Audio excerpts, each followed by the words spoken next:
This is the April 10th Winchester School Committee regular meeting.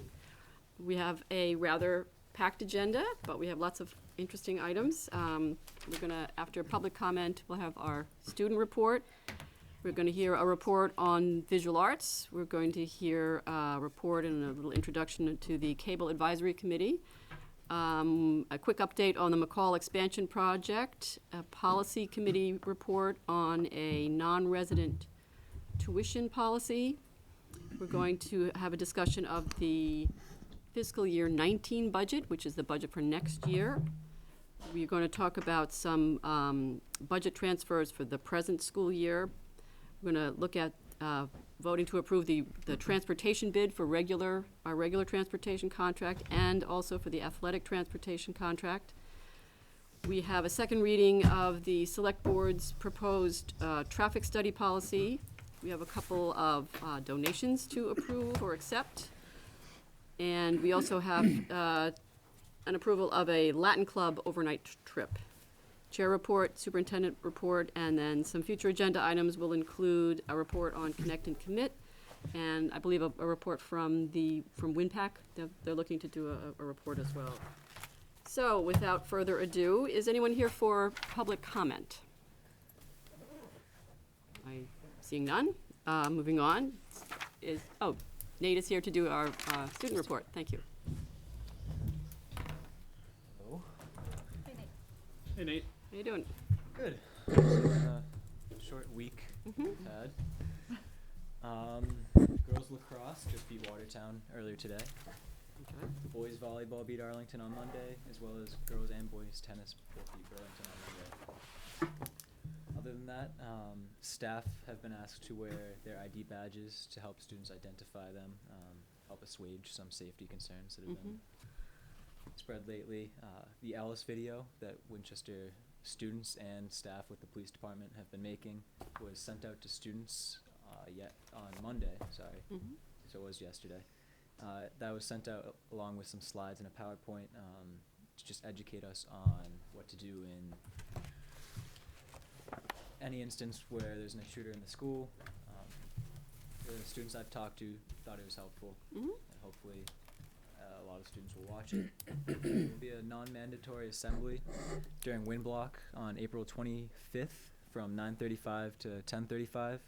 Students, it's optional for students. Families are welcome to attend that 9:35 to 10:35 slot. And then an Alice drill will follow on the week of April 23rd. Aside from that, WHS hosted the National History Day regional competition, or the state competition, recently. And Robert Sokolecki and William New won first place in their category, so they'll be moving on to the nationals. WHS just won first place at Northeastern's Italian Day with a series of original skits. And WHS Got Lunch and WHS Gives Back is hosting a ravioli and SpaghettiOs drive, and donations can be dropped off in a box outside of the main office. Okay. Awesome. So just to clarify, during the Wind Block, parents are invited, and what is the topic?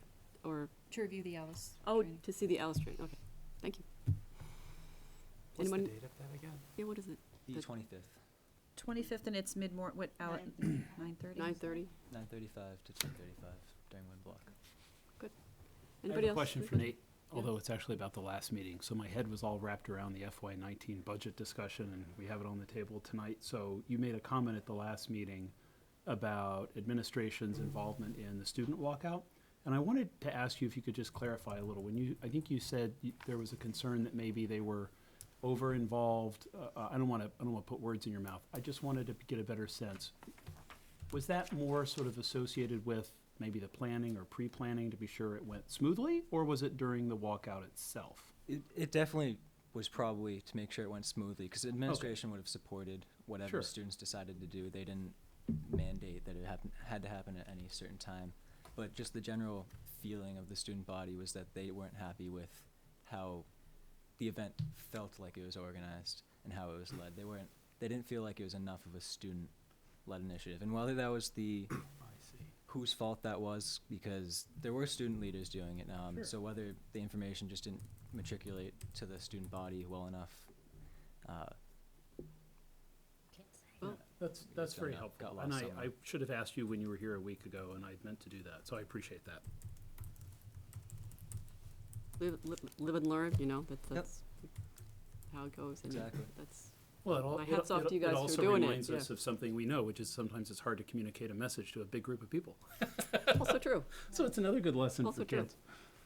Anyone else? Anything to ask? Okay, thanks. Thanks, Nate. Thanks, Nate. So I'm really looking forward to this. We had to put this off a couple of times, but the first thing we have up is the art on report. The report on art, please. Little Yoda. Little, yeah. Scrambled brain. I'm gonna let these guys get comfortable and hopefully not have a technology snafu over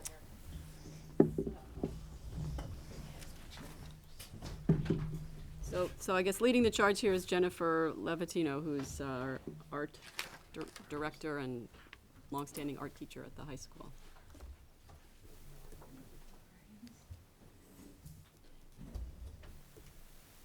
Jen, oh, there it is, never mind. It worked. Technology is Someone to working. drive that for you, Jen? What's that? Do you need someone to hit the slides? I'm quite comfortable back here. Okay. Okay. For the TV part. I can, So, if I yeah. can Yeah, kind of sure. pose it. I'm just gonna kill the And then I'll lights go on the ahead. wall, okay? Yeah. We have a multimedia presentation Okay. for you. So, hi everybody, and thank you for having me here tonight, for having us here tonight, after many attempts. And I'm very honored to be here to represent our department, both the faculty and the students. And we're gonna try our best to give you a good picture of what goes on in studios in the 7 buildings in this district. So one of the first questions that was presented to me was, what opportunities do our students have? What are they experiencing, and what are they learning? So I figured we would go right to the source. So I have brought with me 4 experts who are going to speak to you based on their direct experiences, just for a couple minutes. And so I want to introduce to you Marcus Albanese, Mark Bacon, Sylvia Dowdell, and Linnea Holleran. All of these are senior students, and they have been taking art classes since they were in kindergarten, so they're very well versed. Many of them are going on to art school in the fall, and so I'm going to let them go ahead, and I have some slides that will be the artwork of each student speaking that I will show to you. So. As long as they know to grab a mic so that WinCam can capture their comments, that'd be good. Okay. Yeah, you can share it. Yeah, you guys can share. Yeah. Hello. Do you want to just pull that one over to, And there the other one. you go. I'm gonna go first. I don't know who's going after me. Hello, my name is Linnea, and I just wanted to talk about how I guess my art journey has kind of evolved throughout high school. It mostly started last year. I'd been taking studio art classes, but I took a class called American Studies last year, and we were kind of put into a bit of a depressing room with the construction and all. It was white walls and like no artwork and no windows, and it was very cold. But so I decided to start making posters based on the curriculum to hang up in the room. And I guess what I found in the art department was, of course, resources, but also just a lot of support and an interdisciplinary approach. So it was really useful for me to have another way to look at the material. I didn't have a class like that this year, which was unfortunate, but that vacuum was kind of filled with current events. So most of my artwork this year has been focusing on, I guess, taking an interesting look at the things that are happening in today's society. There's a lot of topics and a lot of opportunities for that. So the one on the left there, the kid he's stacking credit cards. It's kind of unclear there, but that's okay. And that was focused on student debt. And then I have other ones. Some of them are focused on things like gun violence and the Mueller investigation,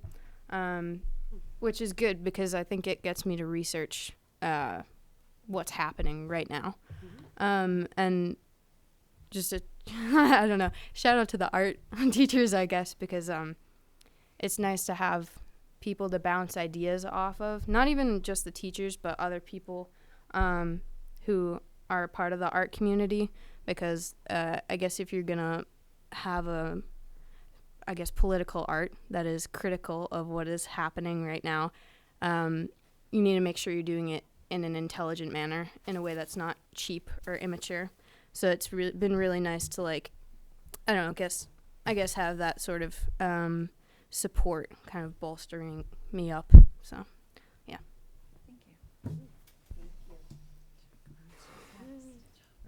I'm Marcus. Hi. And that's my stuff. Similar to I agree 100% with Linnea, and like similar to what she's saying, like the art wing is like the one part in the school that feels like the students have like made their own, because a lot of the school feels very like sterile and like a hospital, which is just kind of like unsettling with all the lights and everything, the blank walls. But otherwise, I love the art department because we have like any material that we could ever dream of like at our disposal, and I think that also like really draws in like any student that's never taken any art class in the high school, that like they hear about what they can do there and then they're like drawn in. And I also, the teachers are great because you can like have Miss Lev and like the other art teachers are, the teachers that I felt the most comfortable with, and like I can have like a conversation about anything. And like when I get to the art room, it's like an instant like stress relief, and I can just like sit back. And with the art classes, you can either like follow the curriculum that the teachers give, which is like always like really interesting projects, but like if you're not feeling doing those projects, as Ms. Love knows, she also gives you a lot of creative freedom to like do any project that you like want to, or do any art that you want to, as long as it's like productive and helping you learn and improve. And yeah. Not a plant, I swear. Nice job. All right. Hello, I'm Sylvia. First, I want to say thank you for having all of us. It's been really awesome to for you to let a part of the student body come to talk, because I think it's really important and I appreciate it. So thank you. First, I would like to say how the art department has shaped me as a person coming up through high school. Before high school, I never really had a part of the school where I felt like I could put my head down and do work for an hour and feel like time wasn't even there. Like I just felt like I was doing what I was meant to be doing, and it's really nice to have a place in the school like the art rooms and the art wing, because not only is the atmosphere around us so supportive and so driven together in one kind of creative mindset and passion, but we also have really, really passionate and really supportive teachers that coach us throughout our journeys and throughout the projects we're doing.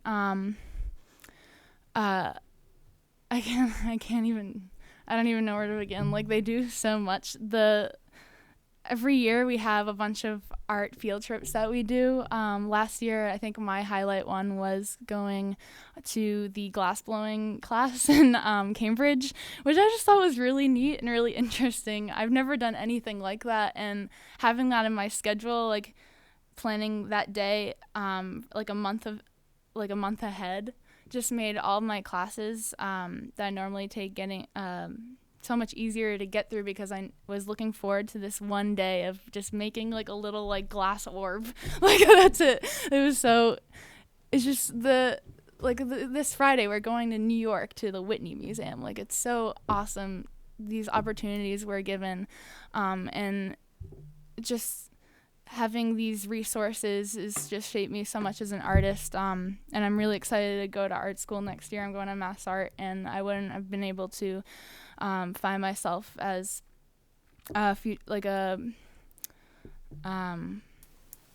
feature professional, I guess, without this community of teachers and students. So, thanks. Good evening, everyone. I hope April has been treating everyone well despite the rather inclement weather. My name is Mark Bacon, and I am currently a senior at Winchester High School. And I'd like to speak about the opportunities art has presented me as somebody who will be pursuing a career more in the STEM field. Over the course of my freshman, sophomore, and junior years, I took photography classes, level 1 through honors, and took animation levels 1 and 2. And this year I'm doing an independent study in 3D modeling and animation. When I was younger, I had a wild imagination, as every child does. In this imagination of mine, I created these wild creatures that I could pretend to transform into and fight as. I always wished that I would be able to draw these creatures that I was coming up with left and right, so I could show off to my friends how cool my ideas were. I never got past my simple scribbles, for my imagination filled in the white spaces, but my passion for art never died. As I grew out of imaginary games and scenarios I put myself in with these creatures, I grew further away from drawing and, as a result, further away from art. So there I was entering high school, and my only goal was to fulfill my art requirements, and so I took up photography. I wanted to do it because I found playing around with the focus and aperture really fun, as well as wanting to discover the whole process of black and white film. After exposing some photo paper from a section of film and sliding that paper into the developer solution, it hasn't gotten old in my 3 years doing photography at the high school to see that image just show up on a totally blank paper. I continued photography because I came to love it as a result, and photographs being physical items that could capture memories seemed like such a novel idea, and I continue to see it in that way. Outside of school, I discovered the art of 3D modeling and animation. And to get through the rest of this tale, I ended up teaching myself online in the school's classes, Animation 1 and 2, to model and animate in a 3-dimensional digital environment. When I first saw that I possessed the ability to do this, thanks to some free software and random YouTube videos, I knew I found a way to create things that I not only felt okay to show people, but felt proud in doing so. As I kept going with 3D animation, I found it was like molding with infinite clay, that I could make some shapes here and there and put things together to fabricate the creations of my imagination and the things in my environment. As a result, I decided to take up a full-year independent study during my senior year with my photography and animation teacher, where each month I focused on something different. For example, taking nature and making it wildly abstract, and other months doing something that kind of is useful, such as the human face and the hand, which you can see here in the PowerPoint. So I'm not at any sort of Pixar level, but the way I feel that I can express my imagination, which is just a cooler way of saying my inner 9-year-old, is something that I never want to let go of and never intend to.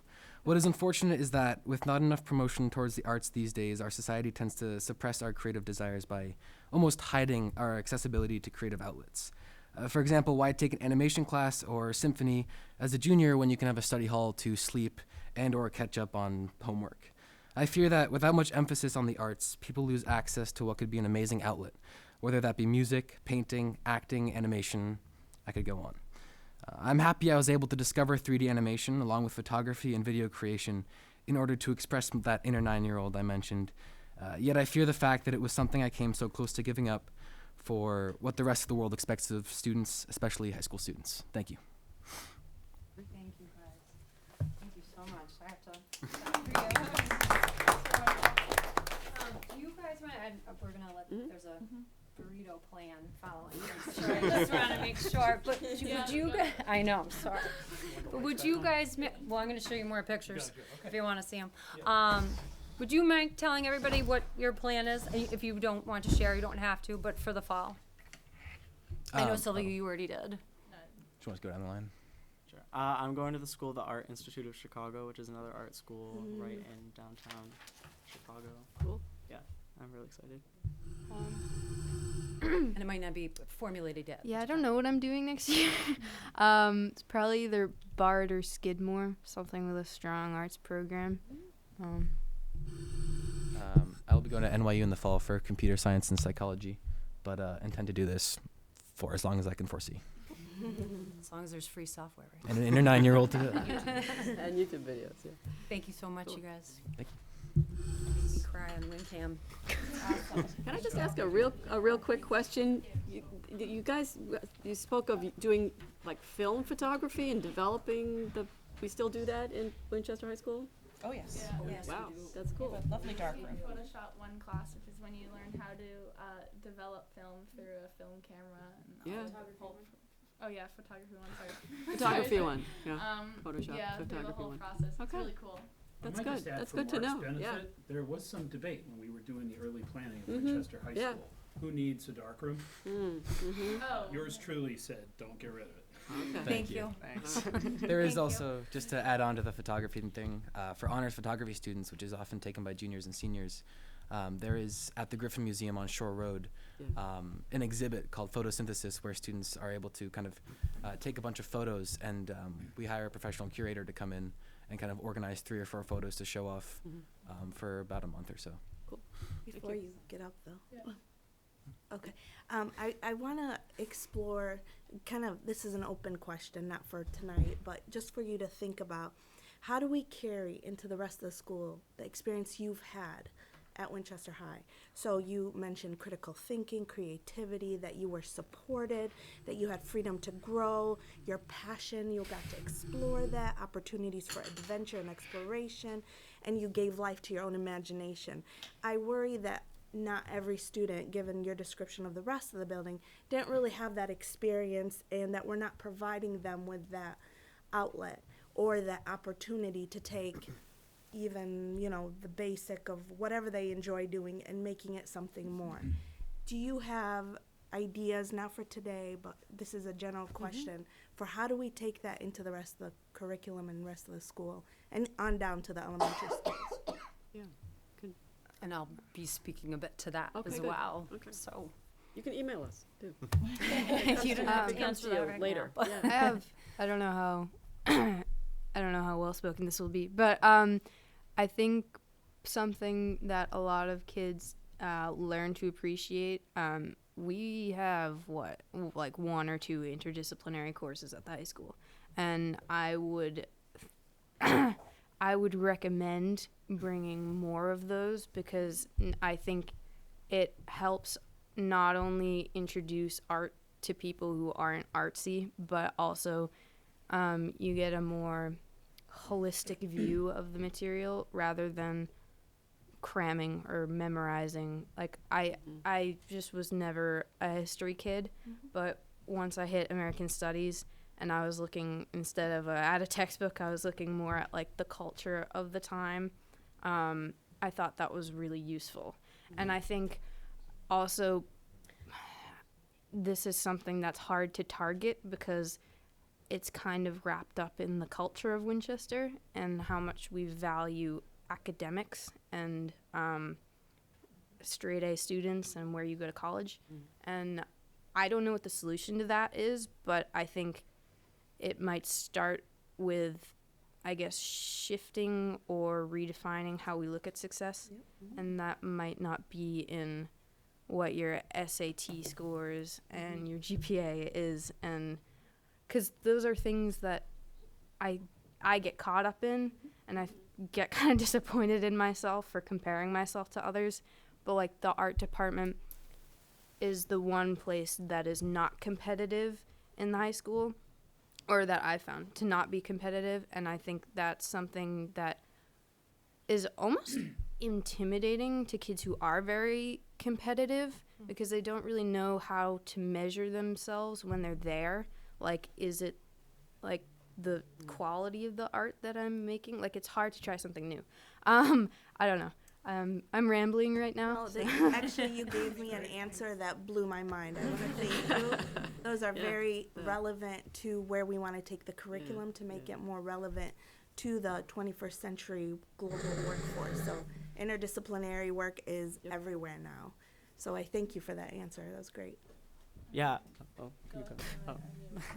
I know that a lot of kids are just like trying to fill their like year of art like as a requirement, which I know is like what Linnea was saying is a huge culture thing with the town, where it's like they're so loaded with a ton of other classes and work from that it's hard to ever like find your way to the art room just to like do whatever you want to for an hour.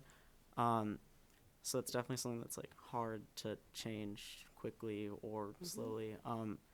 And I know that if you show a lot of the student art throughout the school and at a lot of exhibits like Night of the Arts, and I think that's one way of like showing what's happening in the art room, and like it's kind of, that's an advertisement, I'd say, like if we got more student art just around the school, like all over. I also, I think the school really appreciates what the art department is doing. I think they're working with a bunch of different departments on getting CTC lectures from different artists and I don't even know, like inventors, like really everyone, to come in and speak about their career and how they rose to what they're doing now and how successful, how they came to success really, and their passion. And it's really important for students who sort of have like a mind, like a career, like in their brain that they want to do, but they don't really know what it entails. And having a person from the actual who does what they might want to do come to the school and talk to us about what they do and what their career is made up of and what they love to do is really, really helpful for students.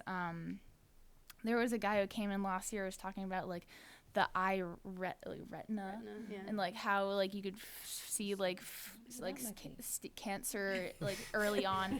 And This is ridiculous. It's my husband, but yeah. It was her husband. Oh, it's, okay, that was really cool. You said great things. And She would be, That was really cool. he would be thrilled to hear that you thought it was really cool. yeah, and I don't even like I usually am not sure. really like How it went, I'm so. not really, I don't know, like into science-y things, but like that, seeing that like visual was really interesting. And it's really inspirational to have these people come to our school because students can be lost sometimes, and seeing these like, I don't know, seeing this People in from front of them. outside who Yeah. have made it and are Really doing important. something that they love. yeah. So I think that's something. A visitor from the outside world. Well, yeah. Yeah, yeah. Thank It's you. important. Great. If I may just really quickly, really quick, just This to always kind happens, of it's go okay. on what Linnea was saying, interdisciplinary courses such as American Studies or Humanities, which unfortunately didn't run this year because not enough students signed up. Yeah. But that involves that involves art and such. I think that's super important because you need to somehow bridge that gap between, for example, anatomy and physiology this year. My teacher for this quarter, we have a project where we can take some part of the body, I'm doing the brain, and do something artistic with it. So for example, I'm making a 3D model of the brain. So that kind of bridges the gap of total science to total art. And seeing last year's projects and what ideas people are coming up with, it's super interesting to see these creative ideas and motivations that people don't really reveal now because of such large emphasis on academics. Thank you. Okay. Great answer. Thank you. Can I just ask a quick question? How many of you took CAW at middle school? Mr. Oh, Van Dam okay. wanted me to. I was in middle school. Okay. It was great. It was a great art class, but at that point in my life, I didn't really know that art was like what I wanted to do with my life. Like it wasn't until high school where I was in the art room and I felt like the atmosphere and the vibe, the art vibe, that I was really, oh my god, I'm so comfortable right now. I could be doing this for hours. Yeah. It's just like that's the high school art department. It just makes you feel like yourself. And then also, I think the thing with the CAW is like you're also in middle school at that time. You don't really know who you are, and you don't really. It's just there's I don't know. Comparisons to everyone else. Yeah, and also you're choosing between, like I had to choose between continuing with an instrument and continuing or doing something with art, and I just like was not sure what I was doing, but I'm so glad I chose art. Good. Okay. Thanks, guys. Thanks so much. Thank you so much. Very much. I appreciate it. Thank you. Enjoy the burrito. Have dinner. We'll see you tomorrow. Thank you. Thank you. Gather myself here. Yeah. Jeez. All right, they're kind of a tough act to follow, so Yeah. I'm going to keep it really short unless you Okay. guys have questions. I know you've gotten all the material that That's right. and you've had what, like 3 months now to go over it. Yes, So, this is- not that you've been busy or anything. This is a really comprehensive report. Very good. Thank you. So I always find pictures are kind of the best way to go. Like they're amazing kids, and I think that that's just 4 of them.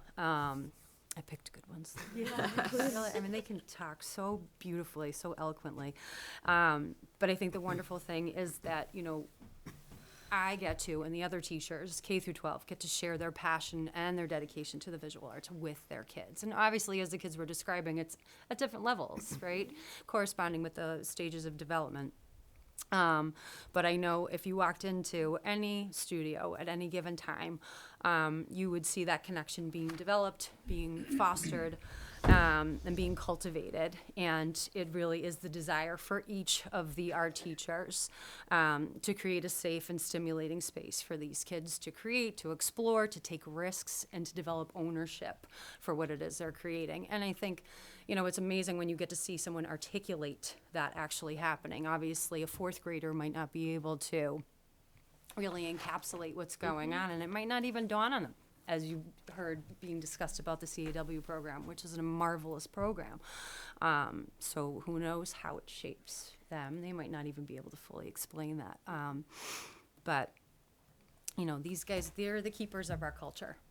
And so that's really what we're kind of striving for, both within the school walls and then out in the community at large. So we try to teach them that art does not exist in a vacuum, that it's really what you bring to the outside world and then how you kind of nurture that outside world as much as it can nurture you. I do have some more images to show you and to go through briefly. I just wondered if there were any questions that you had off the bat about the report, about the information there, and I could address those. Yeah. So I do have a question. Yeah. Amazing students, and the work that they blows my mind. I know. I'd never had much artistic talent, but I took the humanities class. I was a graduate of Winchester High School and took the humanities class with Dave Ardito many years ago. And that is the class I remember most from high school, college, and graduate school, that one class. Yeah. I still remember how to identify some of the different artists by looking at a paint. I can look at some paintings and say, I know who that is. Key characteristics. Yeah, exactly. So it breaks my heart to hear, and I've heard this before, that it's not being offered because not of enough enrollment. And so I realize times are different. It's 30 years have passed. What can we do to encourage people to enroll in a class like that, which really did change my life, that class? More so than physics, even though I'm an engineer. Yeah. More so than anything else I did, that class. Well, that's really powerful to hear.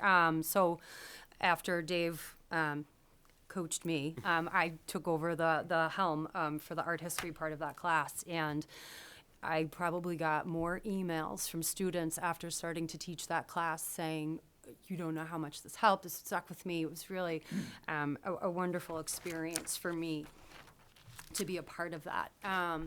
I can't really indicate exactly what happened. I do think it's something that the other directors and I have talked about. You know, what should we do? Do we revamp it? Is it, you know, how do we make it fit? How do we make it something that kids can tap into? And it's hard to say what happened. I don't know if it's just interests that have fallen elsewhere.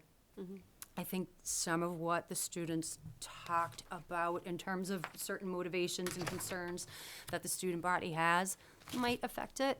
Each class has a different, you know, it's a different animal, you know. What I'm really excited about, though, is that American Studies, which has been designed following the same model, is populating and is really kind of cultivating that same feeling, that same discussion-based, exploration-based kind of search through history through those four lenses.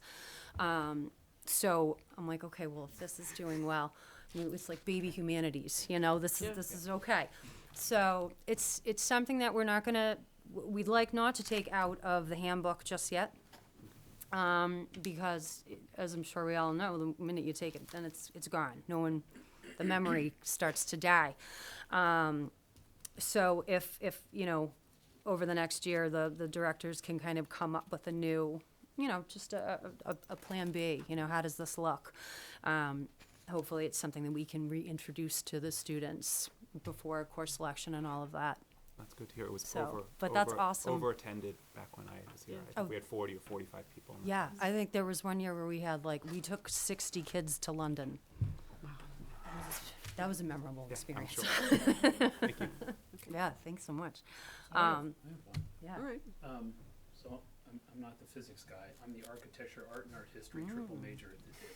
Okay, So whoa. this like warms my heart when I hear this and I see this. But I'm a big believer that the visual arts, it permeates so much of what we do. And it's not just about what we think about in the narrow context of what's in a museum. It's in architecture, it's in graphic design, it's in marketing, it's in transportation, right? It's in mass media. I wanted to, so Zena's question was interesting. I was gonna ask it a little bit differently, which is, when we talk about opportunities, are we limiting opportunities for students to express themselves in the creative or visual arts in other classes? Or is it just that it's an opportunity that needs to be seized, and are teachers and faculty sort of supportive of that? I mean, I can think of, there was a project in our Spanish 2 classes at the high school. We had to create a menu from representative of southern Spain. So I think if you look at, there's a rubric that goes home with kids, and there's certain things you're supposed to include in it. It doesn't really say anything about what that menu looks like, right? And if you go to a restaurant, well, a menu is sort of, they look different, right? A menu is the very expression of what comes out of that kitchen. So some kids look at that as a great opportunity to be creative, not just in ticking all the boxes, right? Yeah. But they put so much time and energy into what it looks like and how it feels. But I think it's just those kids who have the inclination to do it. And I actually don't even know if they're particularly rewarded for that exercise either. But I was having a flashback when Zena was asking that question. So I'm curious if, do you have a sense, do teachers in other classes sort of welcome student expression in the visual arts, in the let's see if I can muddle through this, as a way of fulfilling the course requirements, right? There's so many ways one can check the boxes, right, and fulfill the rubric. But some could be incredibly expressive and worthwhile. I don't know how to, that was the one comment I wanted to make. You had said you had a question for us. What are we doing well? And can you tell us what metrics or evidence we have for success? I was trying to think of that outside the construct of art classes that are in the schedule of courses. So, in terms of the curricula of the other disciplines, I can't speak to that directly. I can tell you that there are certain periods of students where they come down and they're like, we're doing an English project. We need materials. Do you have any cardboard? And we're all of a sudden, we're inundated, and we get to meet a lot of kids in that way. And so it's great. And we're like, hey, you know what? You could take an art class. So we never miss an opportunity to plug. But that's great and that was just a plug. So whoever's kids watching are not taking art, though. That's very helpful. That's correct. great. And so just to throw in another little plug / example, so now that I teaching American Studies, which is juniors, which I could kill. The opportunities lost with all those beautiful seniors who you see, you're so talented. Why are you not taking an art class? And then they're graduating. But now I have the juniors, so now I can cultivate them as we did with you. So you are already in. So there are opportunities for us to see what's going on. And I do know that depending on the teacher, they will show slides. I mean, every now and then I'll show a slide and students will be, oh, I saw that Velasquez in Spanish class, So art does, is kind of woven into the fabric of certain disciplines. I can't speak to the degree. What I think is probably not, and this is not a judgment, but what is probably not being discussed in those areas are aesthetics. And so, yes, you get to create your menu, but are you talking about elements and principles of design? Perhaps not, and that's okay. That's our job. So what I kind of wish would happen is something that the kids were talking to more, is that, you would see those projects and things more, because I do think a lot of teachers, and obviously I can speak more, closely with the high school experience, but I do think that project-based learning is something that new teachers are being trained to do, and so they're coming out, they're knowing that this is another form of assessment, and I think that other teachers are also adapting these types of practices. So I know it's happening. I just don't know if it's being seen as how it plays into the art culture that's being developed. I think that probably most students, and you guys could speak to this, I'm not putting you on the spot, but, does it help kind of break that feeling of, well, that's the art department. That's where we do this, There's definitely a difference in what I see between the things that I hang up in my hallway versus the Dante's Inferno, map that I see hanging up in social studies, compositionally speaking. So, and that's okay. I mean, we kind of train them to compartmentalize, and so they do, and it's, I think only as you kind of get older and feel more comfortable and kind of come into your own that you start to synthesize and like cross-pollinate a little bit more. So I don't know if that really helps answer the question exactly, but. Can I encourage Dr. Evans and you to discuss bringing art products into the other parts of the building? If you can talk to the principal. No Dennis problem. Mahoney. We've been itching to greatly get on those white encourage- walls. No problem. Encourage that conversation. Absolutely. Can I ask a question about the middle school? Because Yeah. I was really inspired by the kids who were here tonight talking about the art community that exists at the high school. Mm-hmm. And the CAW is really the first place that can exist for kids, sort of at the middle school. And I'm curious to know how they're structuring that class there to sort of build that same kind of community. And I'm also curious to know how many kids applied for the program this year that weren't able to take it.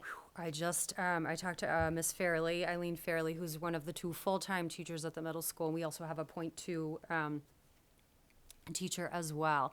And apparently we had so many applicants that they could have filled an entire, another class. So it's, I don't have the exact numbers, but she told me she's fielding a lot of. And that's that's a class period of art every day? Yes, so CAW is different than the general art program in that it is full year. I mean, it's still every other day, every other, AB schedule, but, they're full year, which is where the students like Linnea illustrated, you Right. have to start making choices at that point. If you're an 8th grade general art student or a 7th grade general art student, you get to experience a variety of disciplines. So I think that where creative arts prepares students, or I don't even want to say prepares students, but kind of mirrors the atmosphere of the high school, is the open-ended problem solving. I'd like to say, and I will stand by this, that is a fundamental scaffolding for our entire program. Because that allows us to encourage for individual problem solving. However, younger students, people, at lower stages of development at that point in time are going to need more structure. CAW, you have students who probably you can take down a bit of that scaffolding, and so now, you might be doing linoleum cuts, but you're going to use clay, and you're going to go ahead and, I don't know what you've got going on there, but you've got a million things. And the place is a disaster, and everyone's like, where are the scissors? And they're over there. And so that kind of organized chaos that we love at high school starts to kind of, you get that vibe a little bit in the CAW class. And so I think that that is what makes it a unique and special class. You can actually do that in any class. You could walk into Sue Costello's recycle buffet, which she does with many different grade levels, where it is TAB, they refer to it, so teaching artistic behavior, and it's kind of like, you have to be so organized to do this well, but it's deceptive because there's just buckets of stuff everywhere, and kids are just connecting and putting together, and they create, right? And so you can do that at any level, and we do, but there's a balance, and I think but to answer your question, I think that's the vibe thing that they're talking about. So I would just like to put in a plug for the elementary art teachers, because yes, I think all you can of this see is some of elementary. this is elementary art, and you can see probably tweet more art pictures than any other superintendent on Twitter. And I get them from the elementary art teachers are always sharing student work, which is just delightful. The thing that I notice most in the elementary art classrooms is the level of confidence that students gain and their ability to work with a variety of materials and challenges. And I think that that gives them a great foundation. And we'd be hard pressed to go into an elementary classroom and have a kid say, I'm not really an artist, or I can't really do this. Good. And so I think somewhere we lose our confidence in middle school maybe, but not at the elementary level, Yeah. because the teachers just give them a lot of free rein. You don't see 1,000 of the same exact thing. And all levels of skills and developmental readiness are valued at the elementary art level, and I really appreciate the effort that they put in to not only giving kids an opportunity for self-expression, but also connection to what's happening in the world and what they're learning in literacy and in math.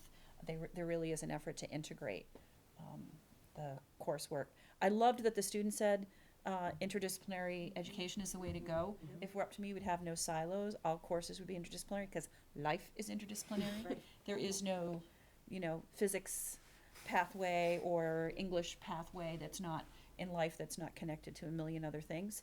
And I used to be a teacher of American Studies, American Humanities, when I was a teacher, and I always thought it gave the kids a hook to hang the information on. Right. It just, there's a hook hanging there now, and they can, oh, that's what that is. Oh, that's what happened to Lincoln, and they can understand the world in a different way. So if it were up to me, I would blow up the whole curriculum and make everything interdisciplinary. But it's a journey. All right, so Susan, if I'm very quick, Gonna have to- you're gonna kill me I'm for gonna this, have to rein but as this Jen in. was talking, I know, there I'm was sorry. this McCall question I knew I had. I had to Oh, find it in the report. So we're expanding McCall in 2 phases. Right. Right. And I found in the report, does the department have annual goals or long-term goals? One of them is better storage/management of space all around. Return McCall storage ASAP. What does that mean? Okay, so glad you saw that. And this is, I realize this is temporary, but I figured I would just kind of say it now. So, and this all does relate, I think, Marcus mentioning the variety of materials, and I mean, that really does come with, of course, financial support, and I don't mean to be crass about that, but I mean, to provide the breadth and depth in those material, those haptic experiences, it's important. Space is also important to do some of those things. We don't want this.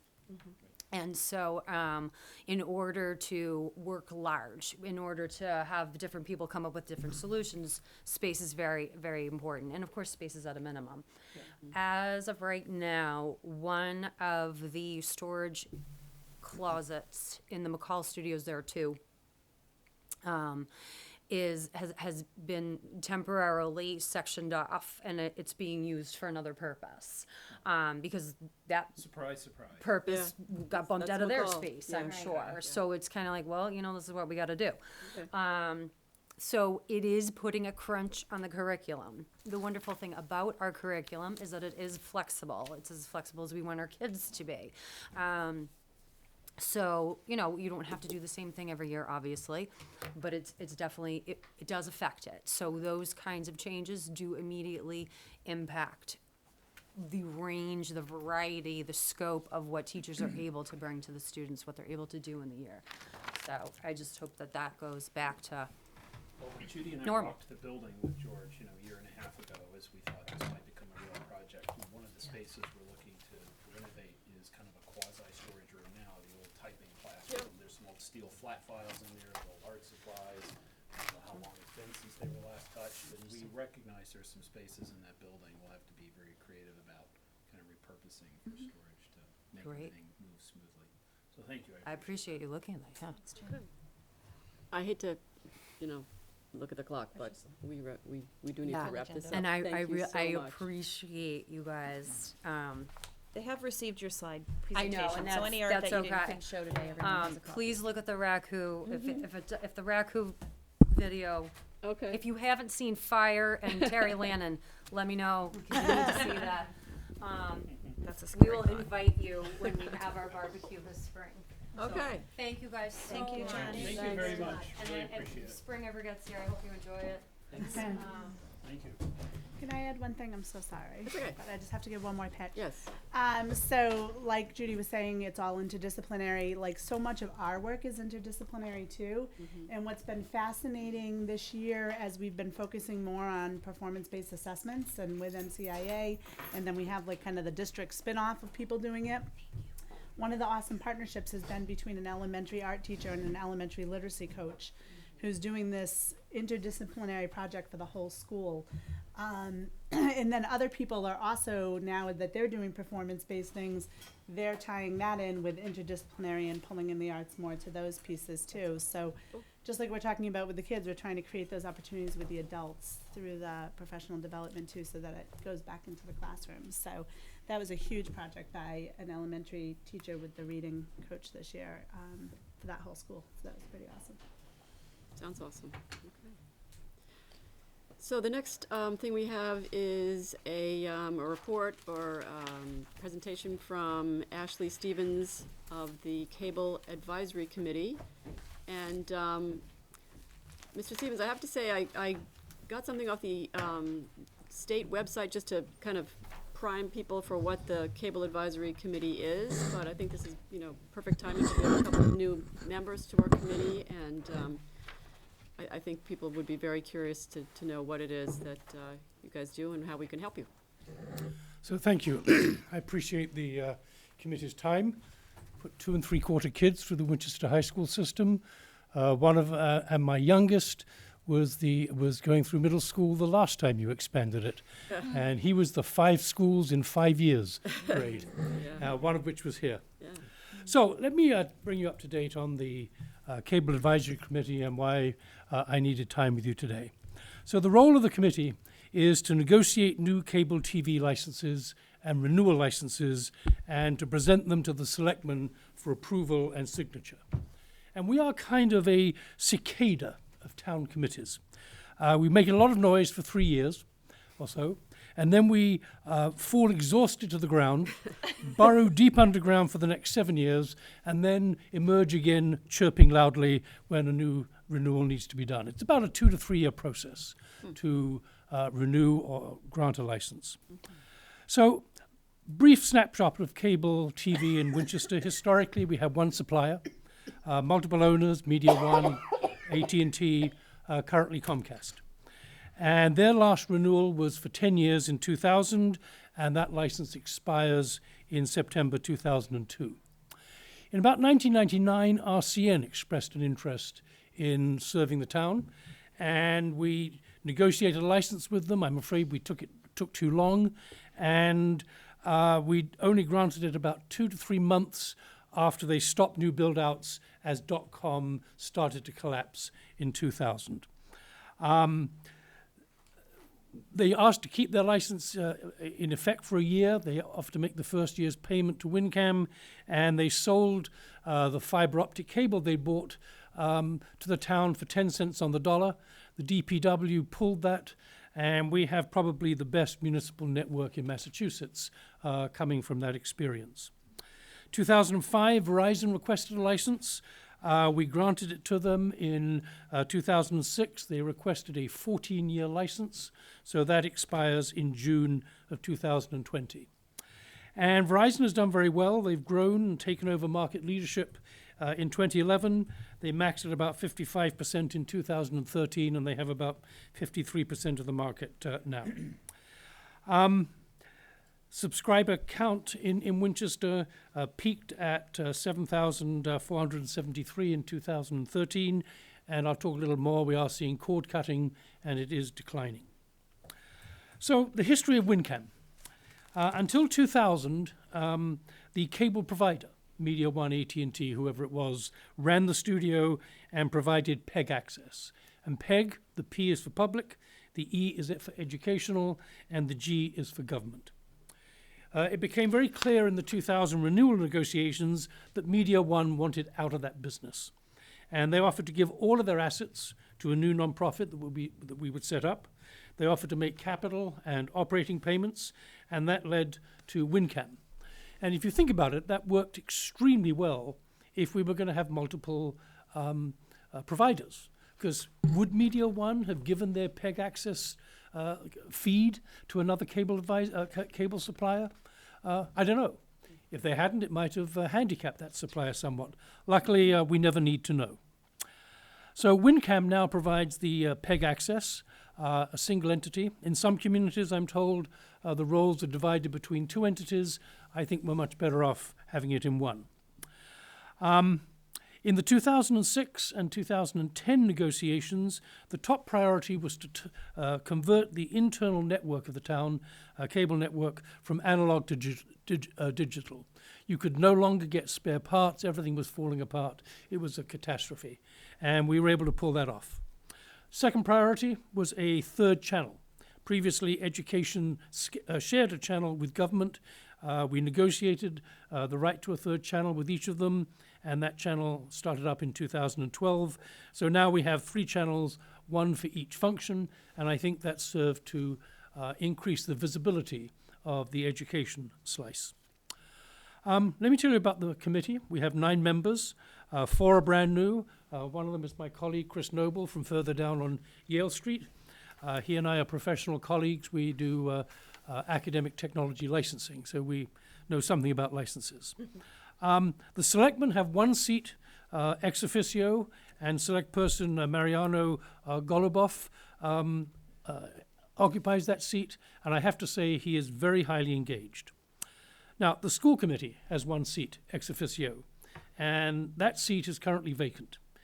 During the 2010 cycle, Kathleen Brody occupied the seat, and there was a certain efficiency there because her husband, Paul Kelly, has been a long-time member of the committee, so that worked well. But I really would like the committee to nominate someone. I think you need to be at the table during this process. We have our meetings on Wednesdays, so that is compatible with both a selectman and a school committee members' meetings on Monday and Tuesday, respectively. But that's my big ask for you today. So let's talk about the relationship between WinCam and the school system. I think it's an unusually close relationship. Obviously, it broadcasts the school committee meetings, and there is a strong educational interaction, and you don't see that in a lot of towns. WinCam works primarily with Andrea Zampitella, the librarian from the Creative Technology Center, and Kathleen Grace, the instructional technology specialist. And it kind of fits in the technology area because, frankly, we have the coolest, most expensive toys in the school system for people to play with. And there's a certain type of kid that really likes to play with those toys. Historically, John Fusco taught TV until he retired, and he was really into it and taught a lot of classes. Today, there are 4 to 5 classes a year in what we would call field production, taught by Craig McKenzie and James Moriarty, and we have about 50 to 70 students a year that are taking it. By contrast, in Woburn, fewer than 20 students take TV classes. And there are a number of Winchester High School students who got their start in the WinCam studio who are now making their living in TV and film. And there are a number of Winchester High School graduates who are taking TV and film in college, including Andrew Tomini from UMass Lowell, who I believe is producing this broadcast for you today. He still comes back and volunteers with WinCam. Now, any access corporation's location impacts its focus. If it's at the high school, it's closely involved in education, but its visibility to the public is reduced. On the other hand, if it's off campus, it's more visible to the public and it's less involved with education. Historically, WinCam was located in the high school. There was a 3-room suite at the back. They used to park the van outside. Closely involved with education, they broadcast indoor games, basketball, volleyball, hockey, wherever it was, and they have outside broadcast capability, lacrosse, soccer, and so forth, and they particularly had fun when the Cal Ripken Little League World Series was over at Nuttall Field. Now, obviously, they had to vacate that suite during the renovation, and they built a new studio on Swanton Street. It is a fabulous facility, and I would encourage you to go see it. It really is gorgeous. Not too far from the high school, and students would make their way over after school to do work there. I think it really was too far from the middle school, and I think the McCall program has kind of died this past year. And elementary school kids, they have some interaction. We are often asked to provide mentors, and they do a video of some project and finish up with a DVD record of it. Now, there are TV facilities at the new high school. There is an editing lab that is fully functional and fully used. As I said, 4 to 5 TV classes a year, and they have 13 fabulous iMac computers, and they recently upgraded their editing software from Final Cut 6 to Final Cut 10, which is the same as is used at WinCam, so projects can flow back and forth. There is a great studio at the high school, big enough for a studio audience, and the students, led by a guy who's a legend in the high school, called Will Bix, who I gather runs AV at the high school, has brought it online. And WinCam is going to be installing lights in that studio so that it can get into full studio operation over the summer. Now, the one thing that didn't get, the production booth is complete and operational next to the studio. The final element that WinCam needed was offices and storage. They weren't built out at the end of the renovation. They weren't prepared to let them start until the punch list had been worked off, and that just didn't get done before this school year. And there was a meeting with Judith and Dennis and WinCam folks, I think the Monday before last, and the location of that facility has been agreed, and that's going to be built out over the summer, and WinCam will start staffing the new facility in the next school year, initially 2:30 to 5, 3 days a week. And I think the bottom line is that WinCam is going to be one of only 2 or 3 PEG corporations in Massachusetts with 2 fully operational studio facilities, one at the high school and one in the community. And I think that's just a remarkable achievement. I think I take particular pride in having seen how WinCam has started. I mean, when it got started, we had no idea if there was enough money that could come in to make them viable, and I think they have become a major asset to the community. So, the renewal process. It's underway. As I said, it's a 2 to 3 year process. Our expectations are that this is going to be a very, very different environment from 2006, 2010, when we last went through it. And I think cord cutting is on the minds of the companies. Cable subscriptions, the 2017 figures just came out, and the cable subscriptions are down 2.4% in Massachusetts from the 2013 peak, and they are down 7.2% in Winchester. We are ahead of the curve there. And the cable companies are only signing 5 to 7 year licenses. And I think one of our top priorities is going to be to get at least one high-definition channel for WinCam, and I'm not sure that any community in the town has got, in the state, has got 2 channels yet, but we will try. So the first step in the process is what is called needs ascertainment. We've initiated that. WinCam's engaged, they're going to write the main document. And it sounds a kind of dry thing, the ascertainment document. I think we need to think of it as the town's strategic plan for video for the next 5 to 7 years. So what is our vision for the next 5 years? What do we want to see happen? You know, we may not get everything we want, but if we don't ask, we certainly won't get it. So we're soliciting input from all constituencies. So we've talked to Matt Griffin, the IT coordinator for the town, and he's identified certain areas of the network that we need to build out. The select board has requested additional camera automation like this in additional facilities, such as the high school auditorium. And my question to you is, what is the school committee's vision of what you want to see? WinCam would like to see increased use of its resources in education. Right now, I think the classes that are offered are field production. We'd like to see studio production offered. We'd like to see post-production offered. We'd like to see both introductory and advanced classes. We could think broader. We could think of doing a TV news class, joint with journalism. We could do a television performance class, joint with drama, things like that. And there are statewide curricula. And I want to bring to your attention the fact that Dave Gauthier, who runs WinCam, is a highly experienced educator. Before he came to us, he was in Salem. Salem, he taught 5 classes a day for the Salem school system, and he taught 1 full course per semester at Salem State College. And he is very, very anxious to engage with the school system and see how we can build on these resources that we've got. For instance, in Woburn, the Woburn public media staff actually teach in the Woburn school system, which is located in the high school there. Obviously, there are all sorts of issues, but I want to throw that out as something to consider. Dave stands willing and ready to help if it can be made to work within the system. So we have called a public meeting for May the 9th. It's called in the name of the Board of Selectmen, and Select Person Golubov is going to be chairing it. We're going to be advertising it in the Star and the Daily Times. And I would really like someone from the school committee to come and articulate the school system's vision and needs. So thank you for hearing me through, and I'll be happy to take questions. Anyone? Okay. So I'll preface this by saying I got to see your presentation to the select board a week or 2 ago. And I was impressed with all the information you brought to them, how knowledgeable you were with their many questions.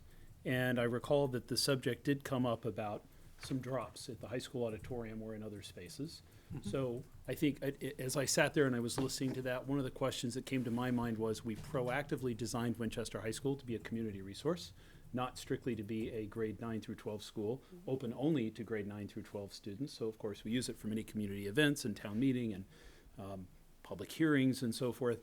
So I guess I do have some questions about, to the extent we make spaces at Winchester High School more accessible through video and audio, whether it's standard or high definition, who sort of controls that, maintains that, it's filtered through who and by what, issues of just privacy. It's a school building. Doesn't mean it's an obstacle to doing it, but some of the things you've articulated both with the select board and tonight are frankly really exciting. Makes me wonder, though, as a policymaker, are we running fast enough to stay with it? Is there policy work that maybe other communities have done to permit this to be most effective and to be used constructively with students and also in support of the community? I would second everything you said about David. He has been a tremendous resource to us for years. Bends over backwards, WinCam has really been a sort of megaphone for the school committee when we've been communicating about redistricting or a big capital project, or the master plan or so forth. So absolutely, they've been there, and I'm excited to hear that they're going to have some presence in the high school, Judy. I know that was difficult through the renovation when they had to move out. Just a matter of curiosity, the drop in cable subscriptions, are you in the space, are you deeply enough in the space to know that corresponds to an uptick in people buying Chromcasts and Fire TVs? Is that what the offset is for people cutting the cord? We have no knowledge. The licenses require them to pay us based on their subscribers, so we get quarterly reports of the payments. They have to report their annual subscribers to the Department of Telecommunications and Cable, and they're published once a year. We have no knowledge of how many people are getting satellite, how many people are doing Hulu and so forth. So we operate with kind of one hand tied behind our back. I think what's happening is, I know I got a very nasty surprise when I renewed my 2-year contract with Verizon this year. The price went up substantially. In the past, I'd always been able to get discounts and specials that kept it constant or even down a tad. So I think they are raising the prices so that WinCam's revenues have stayed pretty constant, even as subscribers have gone down. Okay. And while you're here tonight, you've described this vacancy on the Cable Advisory Committee. That is separate and apart from, there's a WinCam board, as I understand. Right, and you are So well represented. Mr. on the Schindlerman used WinCam to do board. that. We do have an appointee on the Oh, WinCam absolutely. board. Yeah. Yep. Great. Andrea Zampatella, right? Hmm? Andrea Zampatella is? Correct. Right, okay. Yeah. And you meet Dave said she was over there today. you meet every Wednesday or just on Wednesdays? No, when we have meetings, we try to do them on Wednesdays. We've had, I think, probably 3 or 4 meetings so far. A couple of meetings sitting around a table. Then we went to inspect the WinCam studio. We went to inspect what they're doing at the high school. We had a meeting, as I say, at the town hall with Matt Griffin and so forth. And then, the pace of the negotiations, they will typically be a meeting with each cable company in turn every month or other month. As I said, the process drags out for about two years, but we're going to try and get this done. My personal target is to have the agreements ready to go before the selectmen by the early to middle part of 2019, so we'll have a full year ahead of the expiration.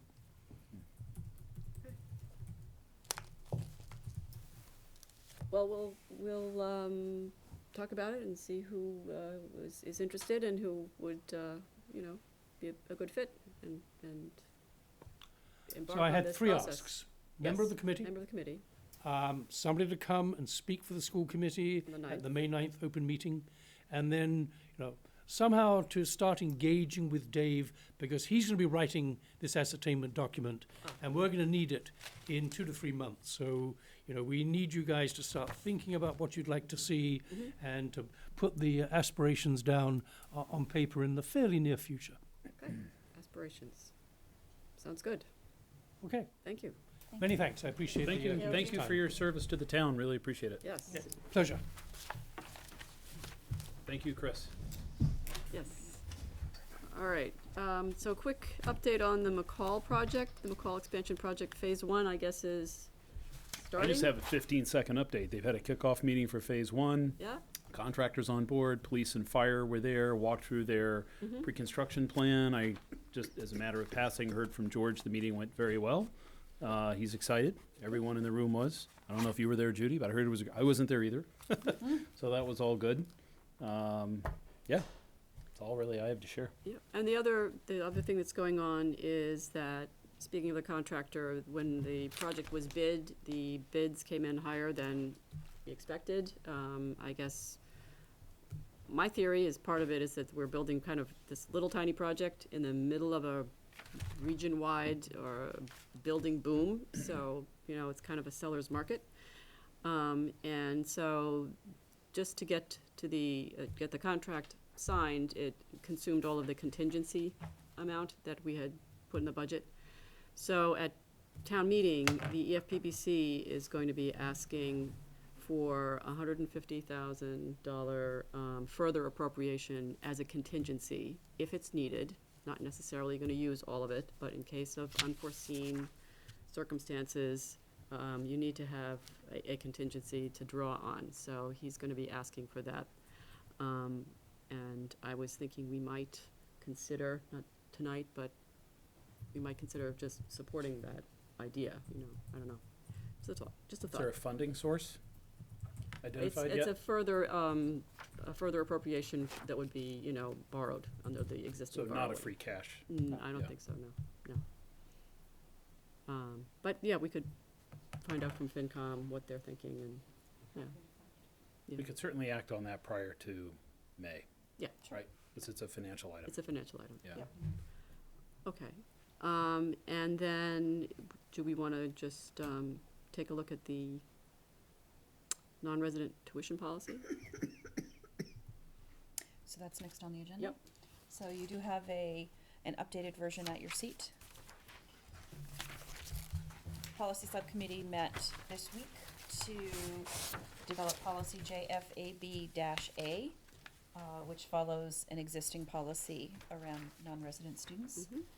And it sets out the conditions under which, if we were to have available space in a specialized learning program, and there's a request from another district to enroll a student in that program, what the conditions are for accepting and retaining that student.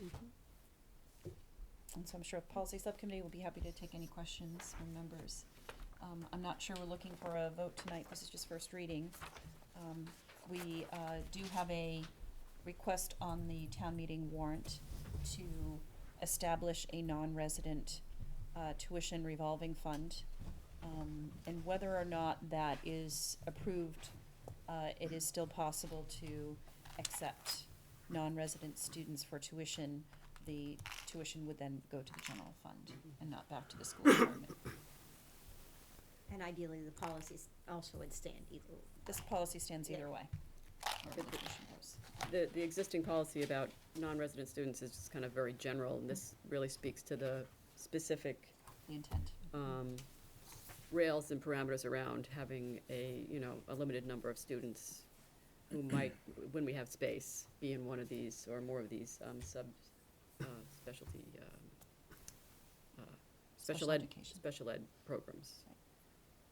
So related to that, and Yep. because I have to run out of here just Yep. before 9, I Mhm. might, I would suggest it might be good to actually put that revolving fund back on an agenda for an upcoming meeting for some further discussion. Okay. There's been more discussion about it. I know Judy's talked with the finance committee, and I think some of us have gotten input from finance committee. It might be helpful to discuss that a little bit more, and maybe share what new perspective we have. That came up in our subcommittee meeting to some extent. But with respect to the policy that's at the table that Judy has provided, can you just say a word, Judy? You did get the legal feedback on the issue of, school choice, no jeopardy there because of how the law is interpreted, so Right, no the issue. attorney confirmed that, there's no downside to creating a policy, it doesn't require you to accept any students, it's just as Susan said, it's the rails and guidelines. Can I recommend to the policy subcommittee that they reference the specific regulations for out-of-district placement? I have the site, 603 CMR 28.06. I think it talks about what is required in the written contract and some other, where the responsibilities lie. I think last time Brian asked some questions about that, and I think it's very clear, as clear as the law can be, in terms of these regulations, what is expected of us as the out-of-district placement. So if that can be referenced, I think that would, Is that for the sending Clarify. district or the receiving district? it talks about both. Okay. Yeah, that occurred to me that maybe one of these contracts would be something you would look at and see if there's something in the contracts that you would What want was the to chapter and section again, I Zena? was gonna say, could you say that's some more 603, 603 CMR Yeah.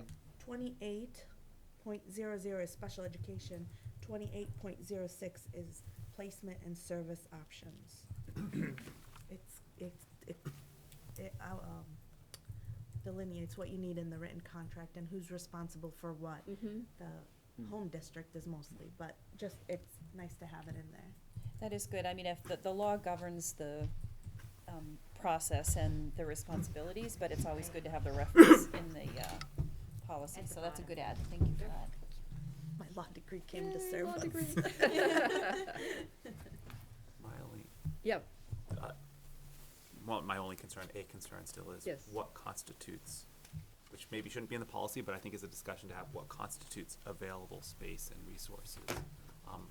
Maybe not a discussion for the policy, but does that mean that we have, I'm throwing a very silly example, but we have 2 seats and a third seat could be accommodated with the staff that we have, with the space that we have? Or does it mean that we have 2 seats and we could add a third, but there would be some cost for additional part-time? What that means available versus space and resources and staffing level.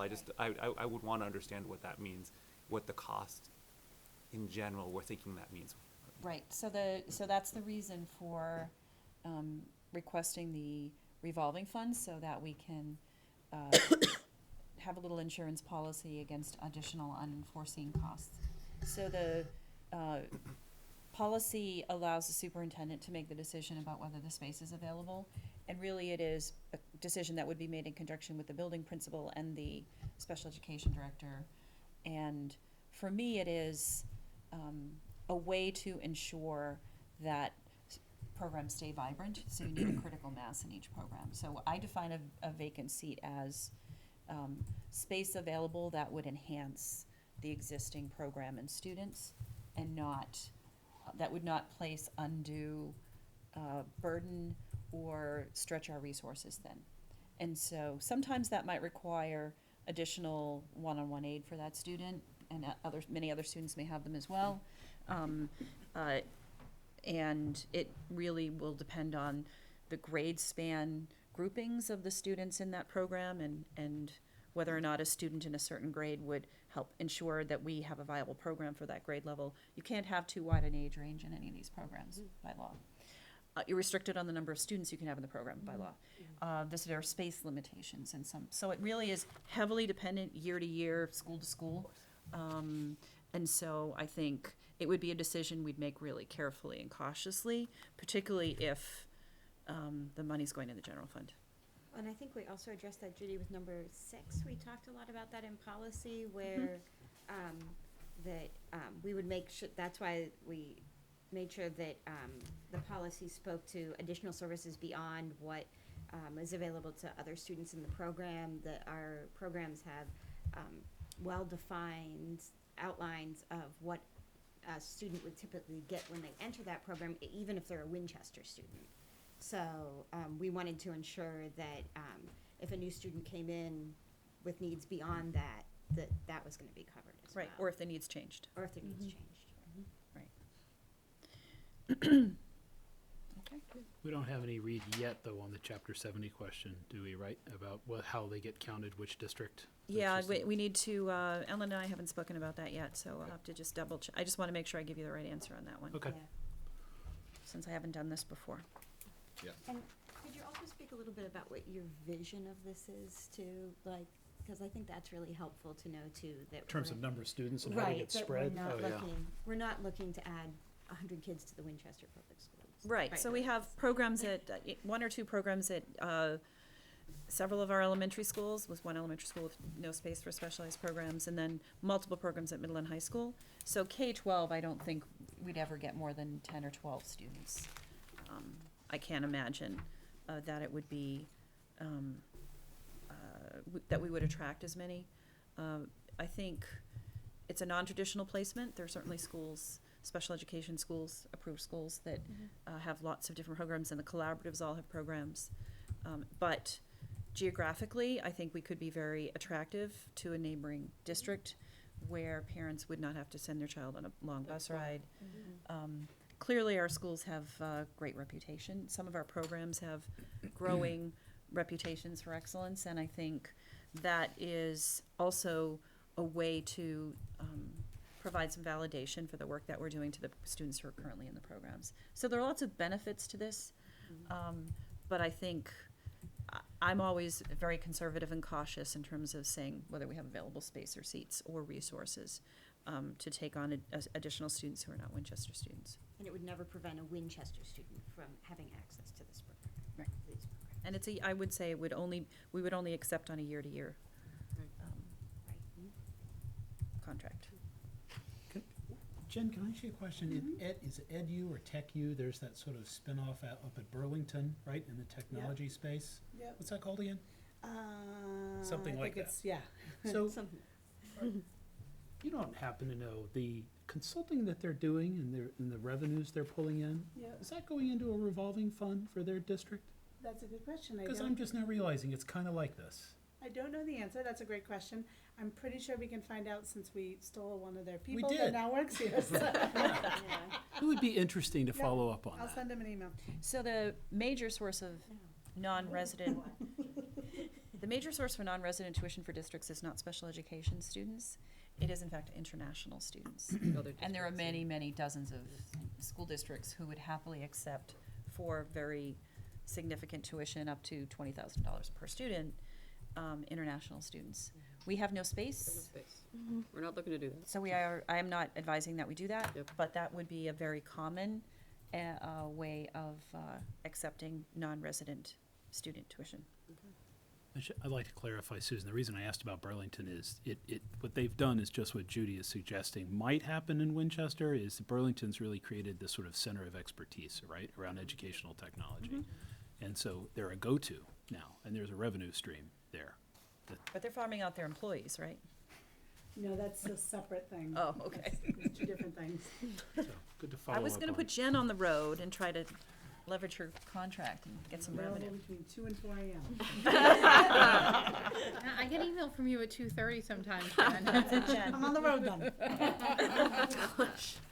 All right. Moving on. Okay, so moving on.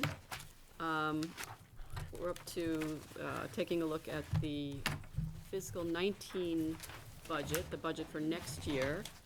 It says here, vote to approve FY19 budget, but we already voted to approve a budget. We have a budget that we voted. Recently, the Finance Committee has, we knew we were in a tough spot this year, and the Finance Committee has sort of come back to their original sort of very constrained view of the resources that are available. You know, we have slightly higher than normal contractual obligations, and we have some enrollment growth, at least at the high school, possibly at other levels. And we are also looking at, as a town, an increase in the premium for the employee health insurance. And the town hall had been working very hard to try to, bring that increase in the health insurance down a bit. But it looks like it was brought down. There have been some plan design changes, but it's really not gonna put us in that positive a position after all. And I think on Thursday at their meeting, the Finance Committee voted to support a school budget only at the number that the town manager had recommended, which was, I think, 50,272 something. 465. Which is not as much, and ours that we voted, we looked at that and said, well, if that's really the number, we're gonna have to live without some stuff that's really important, that are really, that amount will really not meet the needs of the system. And so we added some things and brought that number up, but we're gonna have to we talked a lot, last time about what we might take out or how we might raise some more revenue. We're gonna have to do that tonight and take a vote. Or really seriously consider taking a vote at a lower number. So Judy has put together a kind of a proposal, right? A list. Page 24. Page 24. And you and I were meeting this morning. We're kind of, walking through it, and it occurred to me after I left that, down at the bottom of the page is where you talk about potential fee increases. Mhm. And I think that's a more limited conversation, and so maybe to kind of focus on that first would make sense, because that would help narrow the gap if we had a little more revenue. We have held off on raising fees very much in the past few years, and maybe this is the year where we just can't avoid it, and, we could talk seriously about raising some of the fees. So if you want to walk us through Sure. that first, At your please. space, Ellen made up a Ellen. little summary Yes. of transportation and athletics, and also preschool current fees and proposed fee increases. So I'm going to walk you through. You've heard these before at a previous meeting. It was part of my initial budget presentation that we deferred until we knew what the available resources would be to fund the FY19 budget. Our target is to increase fees and raise slightly over $95,000 toward the gap, about a third of the gap, almost a third of the gap. So the first category of potential increase is in athletics. If you look at the middle of your sheet, you can see that students currently pay $325 per season per sport, with a family cap of $1,300. If we were to increase that by $25 per sport, or increase the family cap to $1,400, that would be a fee increase of $100 per family if the family cap were reached, or $25 for each sport the student participated in. That would raise revenue of $35,000. Any questions on that proposal? Okay, the second category of proposed fee increase is pre-K tuition. And just to remind everyone, our preschool typical students who pay tuition are required to provide typical peers for the students who are on special education plans. And so we have a very robust, kind of unusual, several options for pre-K, including mornings, afternoons, partial days, three-quarter days, but really a full full day program. And it is very attractive because the costs are very reasonable in comparison to private preschools. And so we're looking to get about a 3% increase in tuition, which would be for part-time programs, $200 per year per family. For the full day, $400 per year in the pre-K tuition. That will yield slightly under $14,000 to offset the gap. Any questions on pre-K? I'm getting numbers much higher than 2 to 3%. That's what I just want to double check, right? So $200 increase on 3,600.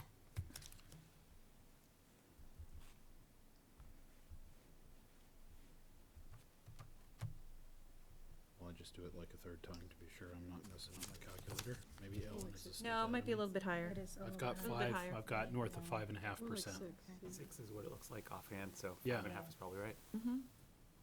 So you were saying 2 to 3? It 2 to was 3. So Ellen will take a look at that and we'll go back to it. I think what we were looking to do at a minimum was to offset the increase, the average increase in teacher salaries for the preschool teachers that are funded by the tuition. And the the teacher contract settlement was 3%. So I think that was kind of the target. The transportation. So there are 2 categories of transportation fees that are suggested that we would increase them slightly. The student one-way transportation would increase by $25 for the one-way transportation or $25 for the round-trip transportation. The additional transportation that students take in the afternoon for after-school programming, where they go to a variety of locations, and that requires us to add additional buses, we're recommending a $90 increase to that, or 50 cents a day. So the transportation increases would yield us about $34,000 for the after-school transportation and about $12,000 for the regular transportation. Not a huge amount, but a slight increase, and the only increase we've had in I think 8 or 9 years to our transportation fees. And the Family Max is K-12, I assume. You don't have to have all your students in one school to get the family rate? Correct. And do you typically do a sort of early bird kind of thing? where you- Right, there is a discount of, a few dollars if if payments were made by the end of July. So then if I follow that math right, that's a 29% increase in the bus pass for students who are going to after-school programming. So it's a 50-cent per day increase and doesn't begin to offset the additional costs. It's not a requirement that we offer those buses, and so I think there could be an argument made that the full cost of the bus should be borne by the students who are going to those after-school programs. Which is in fact what other towns often do. Other towns do, yeah. So I just want to go back to my question. So I see it as a 29% increase because you're going from 400 to 515. What would the actual cost be if we weren't subsidizing, Ellen? Give me 1 second, I'll get you Michelle's that. point. Significantly And higher. also, we have to mention that, this is not every student being charged. There are a limited number of students who do get free transportation because they live far away from there. And I think it's up to grade 6 that they, Only a couple, yeah, I know. We have neighborhood elementary schools, so right. we try to have. Now, I want to be clear. I'm not raising it because I think it's wrong or injurious, You just need but to know the particularly facts. to Michelle's point, knowing what that unsubsidized cost is significant, right? Yep. I would not be surprised if there's some blowback to a 29% increase, and so being able to respond to that about what the district is bearing in that regard would be helpful.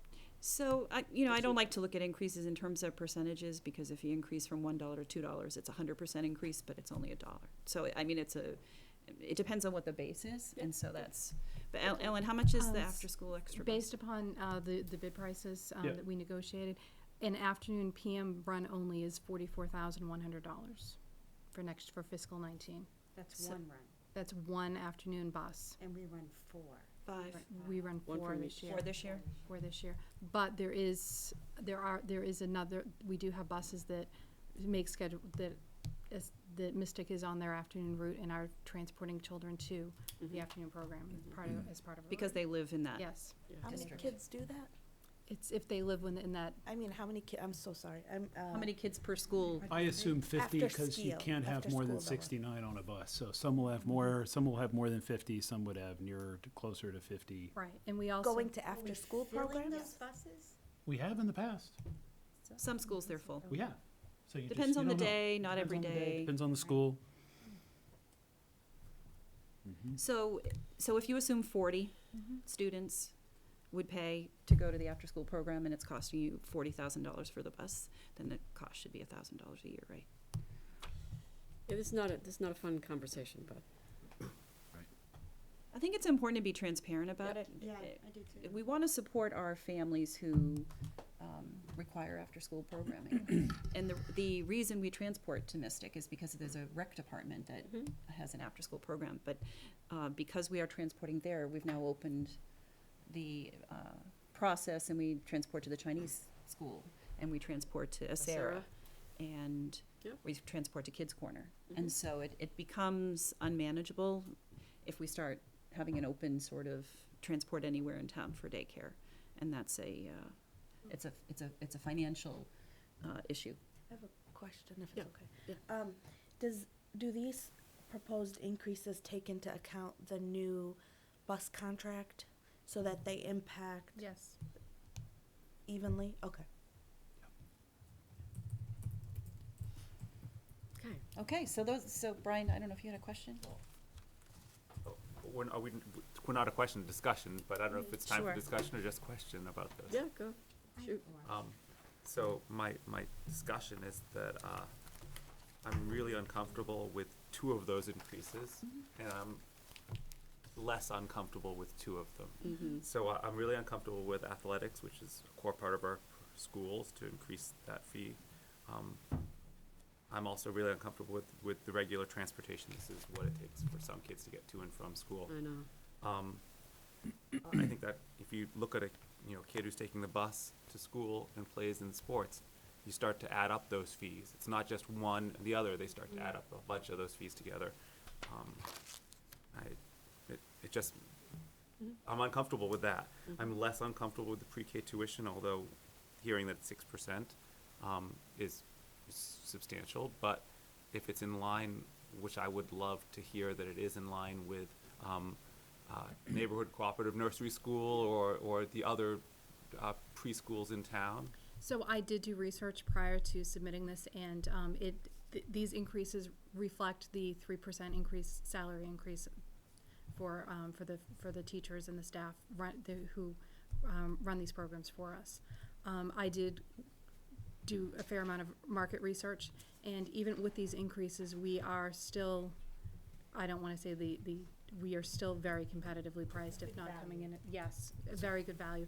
Especially when it comes to our full-day program, because there are very few full-day preschool programs, let alone set in an elementary school setting. Right. So I'm comfortable with that in that respect, and I'm also less uncomfortable, I should say, is a better way of putting it.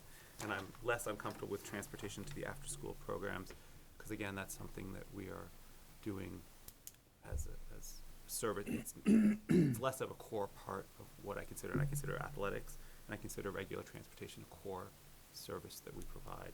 So I guess I would say that I would prefer not to raise fees on athletics and regular transportation, and wait and have someone else tell us that we have to increase them to make everything work. So that, I think you raise an excellent point. It's easy for me to say it's only 50 cents a day, and everybody can afford 50 cents a day. And those students who are free and reduced lunch, we'd support them in other ways. However, as an educator, I didn't get into this business to start charging fees. And when I started in this business, you took the bus to school and it was free. You played a sport and it was free. And you had an after-school activity and it was, generally free if it wasn't a specialized one. And so it hurts my heart that we have to charge fees. But in the, whenever 10 years ago, 12 years ago, when districts were in deep distress and financially, these are the places where we can raise revenue because they are optional. Because sports is, I think, an integral part of what we do. I was a coach. I would never want to have a high school without sports. But you can charge fees, and so we do. And I think our sports fees are on the high side. I would not want to increase them. But also, we have more, my own children at Shrewsbury High School, they eliminated all the freshman teams because it was too expensive. And so it eliminates opportunities for students to participate. We haven't done that. At some point, we've got to have a balanced budget that meets the resources that we have available, the revenues that the town anticipates. And so every choice we make not to do something or not to cut something is something else that has to be cut. And so this is not the fun part of education. But we're trying to make the decisions that have the least impact and that are spread more evenly across our available choices. So I happen to agree with you. Even though I have to sit here and argue, I would rather raise fees than cut a teacher. And that's where I draw the line, so. Can I ask about our relationship with our sports booster organizations at the high school? Because my only concern with raising the sports fees is then if the booster organizations are then going back and asking parents for additional funds or making it feel like it's part of a program. So, because that is adding an unanticipated additional fee for those parents as well that they may feel they need to pay to participate in that sport. So I'd want to make sure that we worked really closely if we're going to raise the athletic fee for families to make sure that those are managed as well. right. We've had a lot of discussions about athletics in the last 3 years, looking at great detail about what each program really costs to run, and what should be included in terms of what we purchase. Do we purchase socks or do the kids purchase socks? How many hockey sticks do they get? Do we get the pucks? Do we get them donated? And so it really gets down to that sort of what is nice to have and what is the minimum required to run a good program.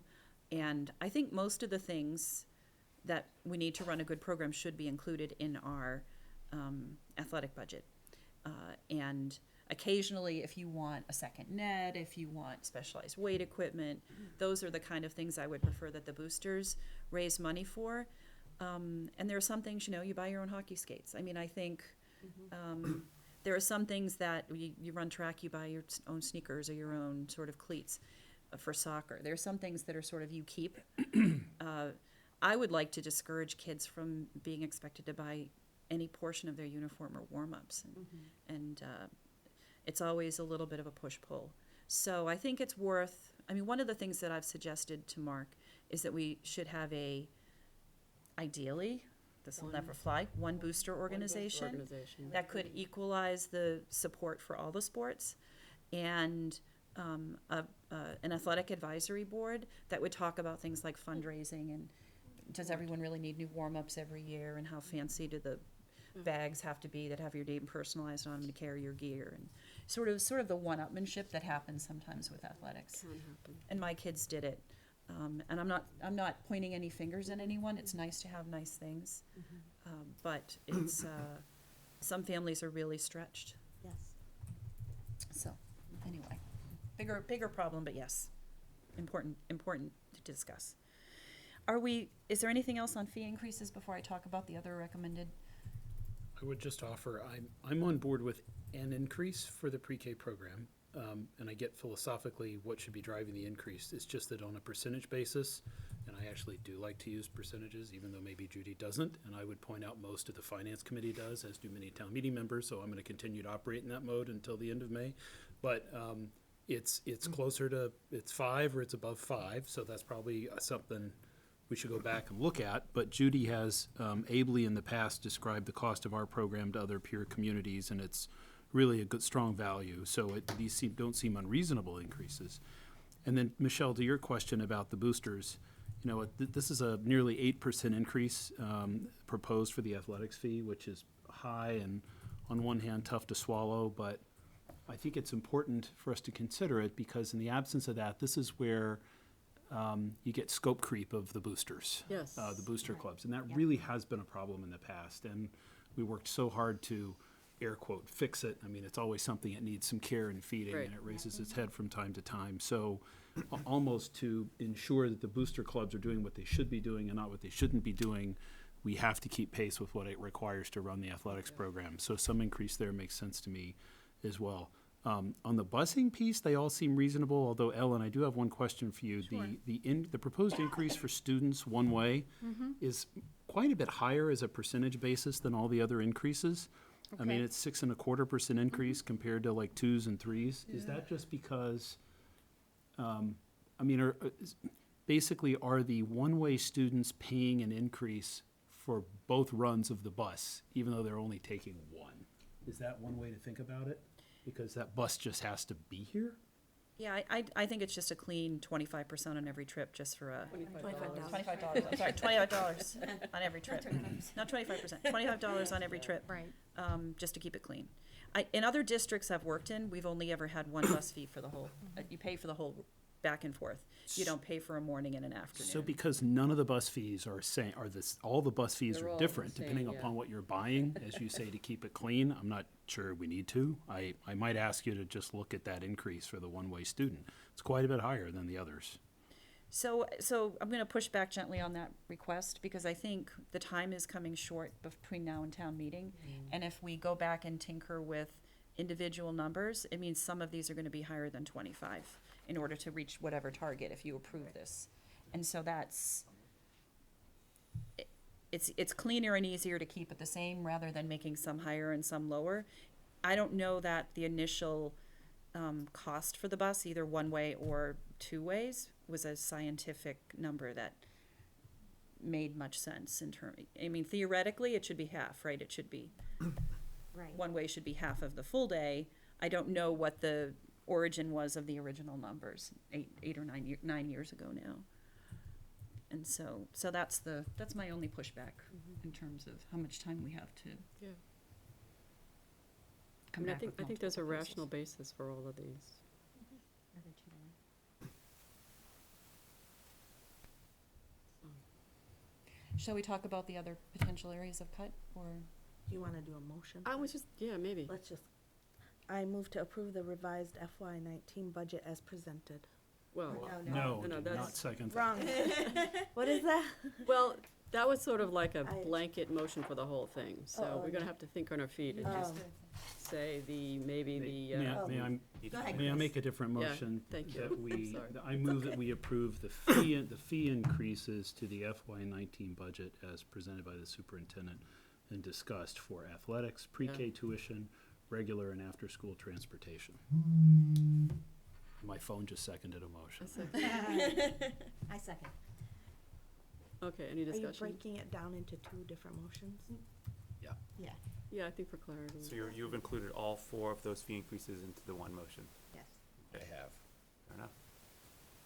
Do I hear a second? Oh, you seconded? She it? I second. Okay, so all those in favor? Aye. Aye. Okay. Opposed?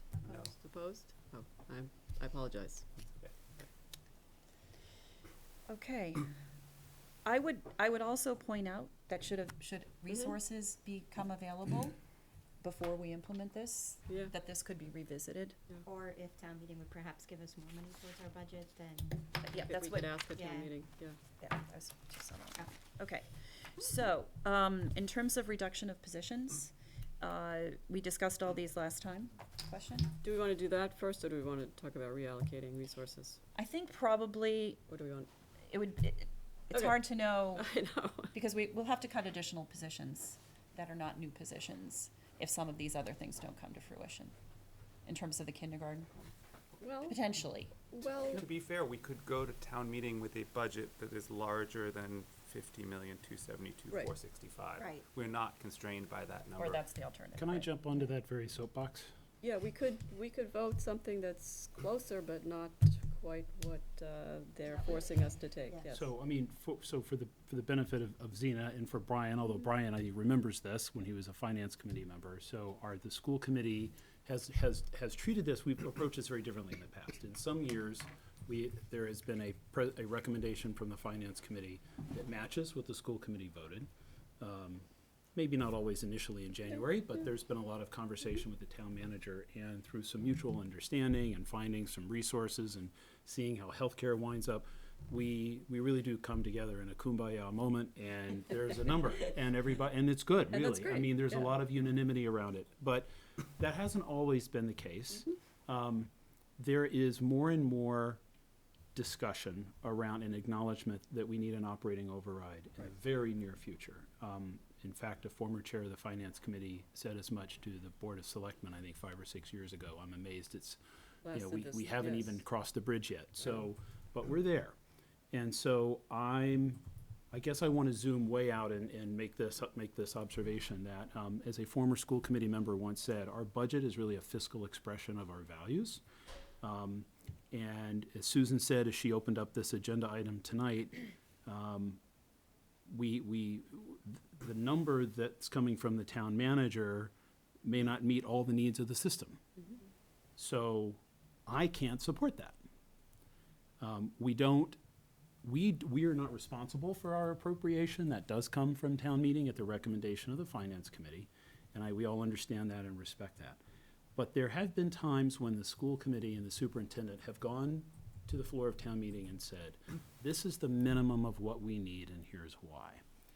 And when that has happened, it has been made clear that if there is a delta between what we say we need as a minimum and what the Finance Committee is recommending, the consequences, if you will, are explained. In other words, if there is a $150,000 delta, the superintendent or the chair makes clear, then these are the positions that won't be filled. These are the initiatives that won't be fulfilled. And that then kind of drives a conversation. And in some years, that has resulted in a motion from the floor for some additional funding. Sometimes that motion closed that gap completely. Sometimes it didn't. One year, we got like $49,000 for textbooks on the guarantee of the town manager he'd get the money in time to get the textbooks here by September. And that was really welcome news because we needed those curricular resources. So I would suggest to this committee that as much as it would be nice to have a number that we all agree on, if the number is so low that's being recommended from the town manager and the Finance Committee that we feel some critical needs are not being met, we're not letting anyone down by going to town meeting and saying, this is what we really believe we need, and here's why. We've had some really meaningful, difficult but meaningful discussions on the floor of town meeting. Sometimes it breaks our way, sometimes it doesn't. But I think it's in the greater good of this community to have that discussion. I circle way back to how I started this epistle, is that with an override coming, are we a school committee that's going to go to the floor of town meeting in the spring and say, this is all we need? Yeah. All we need is $50,272,465, thank you very much. And then we walk out the door and Mr. Haley moves on to what's next. Or do we explain what's really critical? And if we come up short, I think we begin to kind of set that context for the bigger discussion to come. Well said. Yep. So this is one of the hardest things I do as a superintendent, is to advocate for what our students need, but also try to understand that if town meeting votes 300,000 more for our budget, it has to come out of someone else's budget. That you can't create more money unless you take it from free cash. And we're already this year tapping into free cash to a very large extent. I'm sounding like a Finance Committee member. It worries me to build our foundation on taking money out of the bank instead of money that we have to spend. And this is, even without this increase, it's above a 5% increase on our budget. I think it's already a pretty generous ask to expect to get over 5%. Many, many districts are at the 2 and 3% increase this year. And so that's my caveat, is that my only concern if we go close to town meeting and there's still a significant gap is that recommendations for cuts to our budget will be made by people not sitting at this table. And so if we make a good faith effort to get close and we're not, there are certainly things on this list that I think are really important, that if we maintain those and we're within a reasonable amount, I think it's worth going back to the Finance Committee and asking them, can they look at other things that they've, like OPEB or something, that they, that's more optional in terms of how much is allocated to that. So it's my job to tell you what I think is the best use of the funds that I believe will be available, and then it's your job, as it is mine, to advocate for students and programs. But even without any of the extra things that are on here, it's well above a 5% budget, and so that's why I think it's such a challenge. To that point, Judith, and could we just painfully raised fees for many of our kids and families, but added $95,000 to our budget by doing that? We're able to maintain level services because without that 95,000, we'd have to cut something else in the budget. Okay. I mean, that's the bottom line. If the amount of money that we're able to get from the town to fund our budget is the town manager's number, then the 95,000 in fees, if we had not raised those, we would be cutting somewhere else in the budget. And that's why And that's before we add these new. And that's positions. before adding anything Yeah. else, right? Right. Yeah. That's making a lot of assumptions about Right. these other positions. And in line with Chris, what the mission that you stated for school committee, that's really why I'm not shy to go ask for the reallocation of the resources, the FDK revolving account and the surplus. That's where I see us meeting that mission as a school committee, is saying, we know that's what we said, but here's where we're really trying to fill some gaps, and we'd like this $89,500 to come back to us. And my or stay sense with is us. Susan will bring the conversation to that soon, right? Because you've Yeah. had some conversations with finance, and I agree with you philosophically. I guess I'm especially sensitive to this issue because a former chair of the finance committee stood up and asked a question on the floor of town meeting, and it was answered. So I want to be very careful that we're either doing what we said we would do, or if because of a change in circumstances, we've pivoted, that we're clear about why, and that we have the support of the finance committee in doing that. I'm with you philosophically, no doubt about it. And I'm not suggesting we shouldn't consider the 89.5 or a portion of it towards the budget. But I think Susan, at least as I understood her introductory remarks, was talk about the fee increases, and then we talk about the positions, and then we talk maybe about the kindergarten piece. So I know you've had some conversations, Susan, with finance folks. Well, I think that, Judy, we were on, there were a couple of emails that came in after the finance committee met, and I believe they asked, the education subcommittee folks asked the rest of the committee, not for a vote, not to do anything, but just what their sense was about these two amounts that, in theory, or to be intellectually honest, would be reversions to the town, the revolving account for the tuition program and the remaining bridge funding that came from free cash for the special purpose of starting full-day kindergarten. And most of the members thought it was probably okay, philosophically, for us to keep the revolving account. It was money that came in for kindergarten. But everyone was very much against us keeping the bridge financing. That was just such a unique thing that we did, to use free cash as the first, to cover the operating expenses for 1 year of kindergarten. It's kind of unorthodox. And we did talk about it specifically at the time when the decision and the vote was taken to to appropriate that anything that we didn't need for that first year would come back to the town. And so I'm reasonably convinced that that's probably the way to do it. It's just such a unique funding arrangement that allowed us to go from a tuitioned program to a full day, to a free full-day, 5-day kindergarten. That I think we should, do the intellectually honest thing and what we said we would do, and just have it revert back to free cash. And to just add to that point, if I can, Susan, I also think about what's the impact, what's the future impact of actions we take today? So Right. there was a real risk. The town meeting supported us taking a risk, right, around moving to 5-day, all-day K. And clearly for some people in the room, that bridge funding was key in understanding how it would be used and what would happen to it if it wasn't used. So $39,000 is clearly a lot of money, but then I think, what's the value of the $39,000 versus, not necessarily burning bridges, but I want people to really have confidence when the school committee chair or the superintendent says, this is what we're going to do, that you can take that to the bank, and that you're not going to come back in a year and say, well, we said that, but Right. these circumstances changed. I just worry about that undermines future asks from us, whatever they may be, operating or capital or what have you.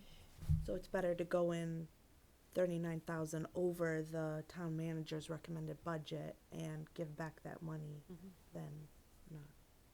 So the couple of Something like that. couple of thoughts on revenue. The town took a risk when they gave us the bridge funding of, what was it, $500,000 or about, which was a pretty significant amount of money. But it paid big dividends because our Chapter 70 went up by 1.2 million this year, Right. which is a 12.6% increase. And almost all of it was eaten up by health insurance increase, unfortunately, Well, that's- on the town side, which is just very discouraging. Frustrating. We wouldn't be sitting here raising fees or talking about these additional asks if we were in a normal year for health insurance, and that's important to know.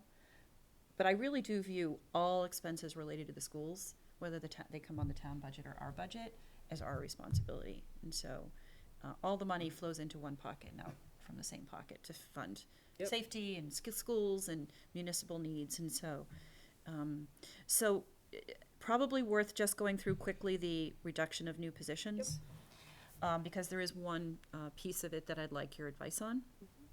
So this plan to come closer to the town manager's recommended budget eliminates the high school PE wellness FTE proposed to be added and the contracted services wellness services line, and it eliminates the placeholder for new enrollment.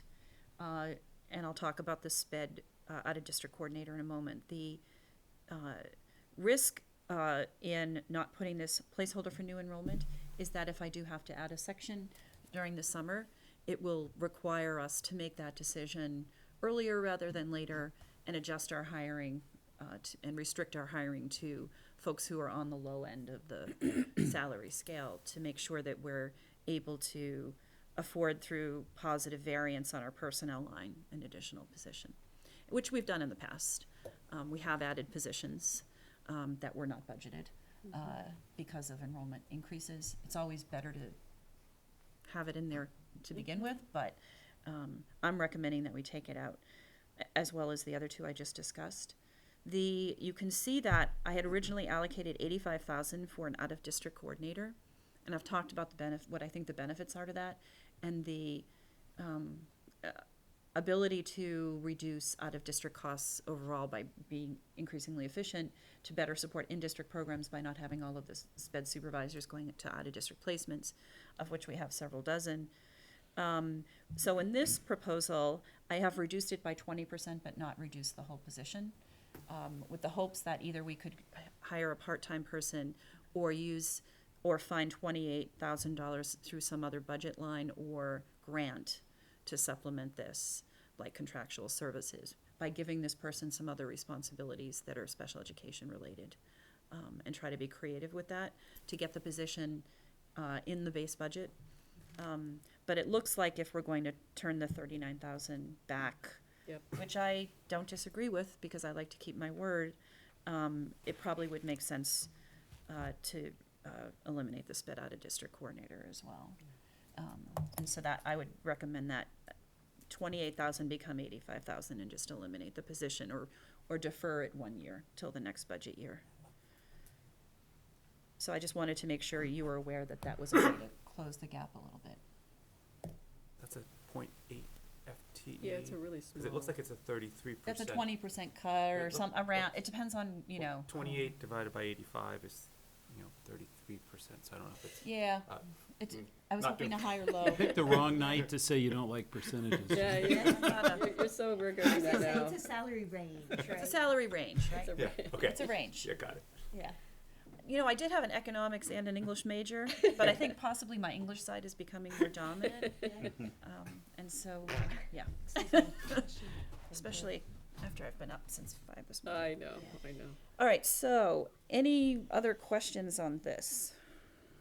Just on the new positions that we're talking about. On the new positions or the shift of the 28 to an 85? And I'm going to ask Ellen to kind of add that line up if that becomes 85. Susan, would it be helpful to have a motion to just approve the reallocation of the full-day revolving account of $50,500, if that's low-hanging fruit right now? Mm-hmm. Yeah.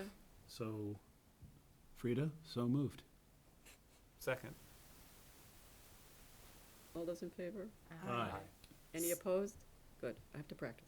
Okay, so this reduces our overall ask by 50,500, and we'll use it to support salaries for aides or kindergarten teachers until it's spent down to 0. Okay. Which it will be next year. Yeah, which will be very quickly. Can I go back up now to the reduction? I don't agree to getting rid of the out-of-district coordinator. I'd rather do what Chris is suggesting and going in with that number big. Like, what we need is an out-of-district coordinator. It is impacting our special education program, which ends up costing us more money in the long run. There's a really good, strong argument for keeping it in. I'm also concerned now that if we're proactively taking out the new enrollment full FTE, that we're doing ourselves a disservice if town meeting then says, no, we could go ask. Like, it sounds like from the experienced folks that it's possible and we can get more town meeting support. And these are two important positions that it sounds like both are really necessary. So I'm leaning towards keeping those two positions in. Both positions? Yes. And just seeing what they do. Keeping in 2 or all 4? No, I just said the enrollment and the out-of-district coordinator at the original salary amount, because it sounds like we need that person at a market rate, full-time, out-of-district services, right? And Judy, on the wellness piece, you had described to us that's coming from the high school. There's an opportunity to either develop the concept more fully at the hall, right? At the high school also, right? Both. I thought at our last meeting, we kind of said it's a good idea. It could be great, particularly if it was in a more fulsome way, incorporates 6, 7, and 8. Right. But maybe those conversations hadn't yet happened yet. Yeah, I think it's at the middle school, we did follow up on that. At the middle school, they're starting to pilot this because the class size numbers are a little bit more reasonable. The middle school phys ed classes, so they are starting to pilot some specialized units that are giving more of these student choices and focus on lifelong health and wellness activities. Not that I'm not saying badminton isn't a lifelong activity we'll all do, but giving some more choices of some other things, piloting some yoga and some of those pieces. At the high school, it's, to your question that you asked earlier about that, it's probably too difficult to do it at this point, although we'll have to see how numbers shake out because their class sizes just end up being bigger at the high school for PE. So by my calculation, if we add back an enrollment related, the 39,000 and 85,000, 39? Oh, yeah, 80. Yeah. Sorry, yep. we're at 180. So we're actually adding back 60 something, right? Or from the 28 to the 85. So this is approaching a very large number and a gap that's much bigger than I'm comfortable going to town meeting. But it's your call. You vote the budget. We go to town meeting with you. We all go together. I've never gone to town meeting and had a battle on the floor, but I've often gone to the night of town meeting to have a battle with the finance committee, to figure out the final details. So if we're trying to make a case for an operational override for the next fiscal year, it probably makes sense to show a little pain this year so that we can say, here's what we want, that we were not able, that we're not putting forward, that we will be asking for next year. And so that's such a judgment call in terms of what is going to get you the resources that you need in the year that you need them. But the real trick is if we had all the resources we needed to fund everything we wanted, we would not, as a body, be advocating for an operational override. We'd maybe the fire department and the police department would, but we wouldn't. Right. So, Well, yeah. if we can get everything we would need for our students, then it's a different story.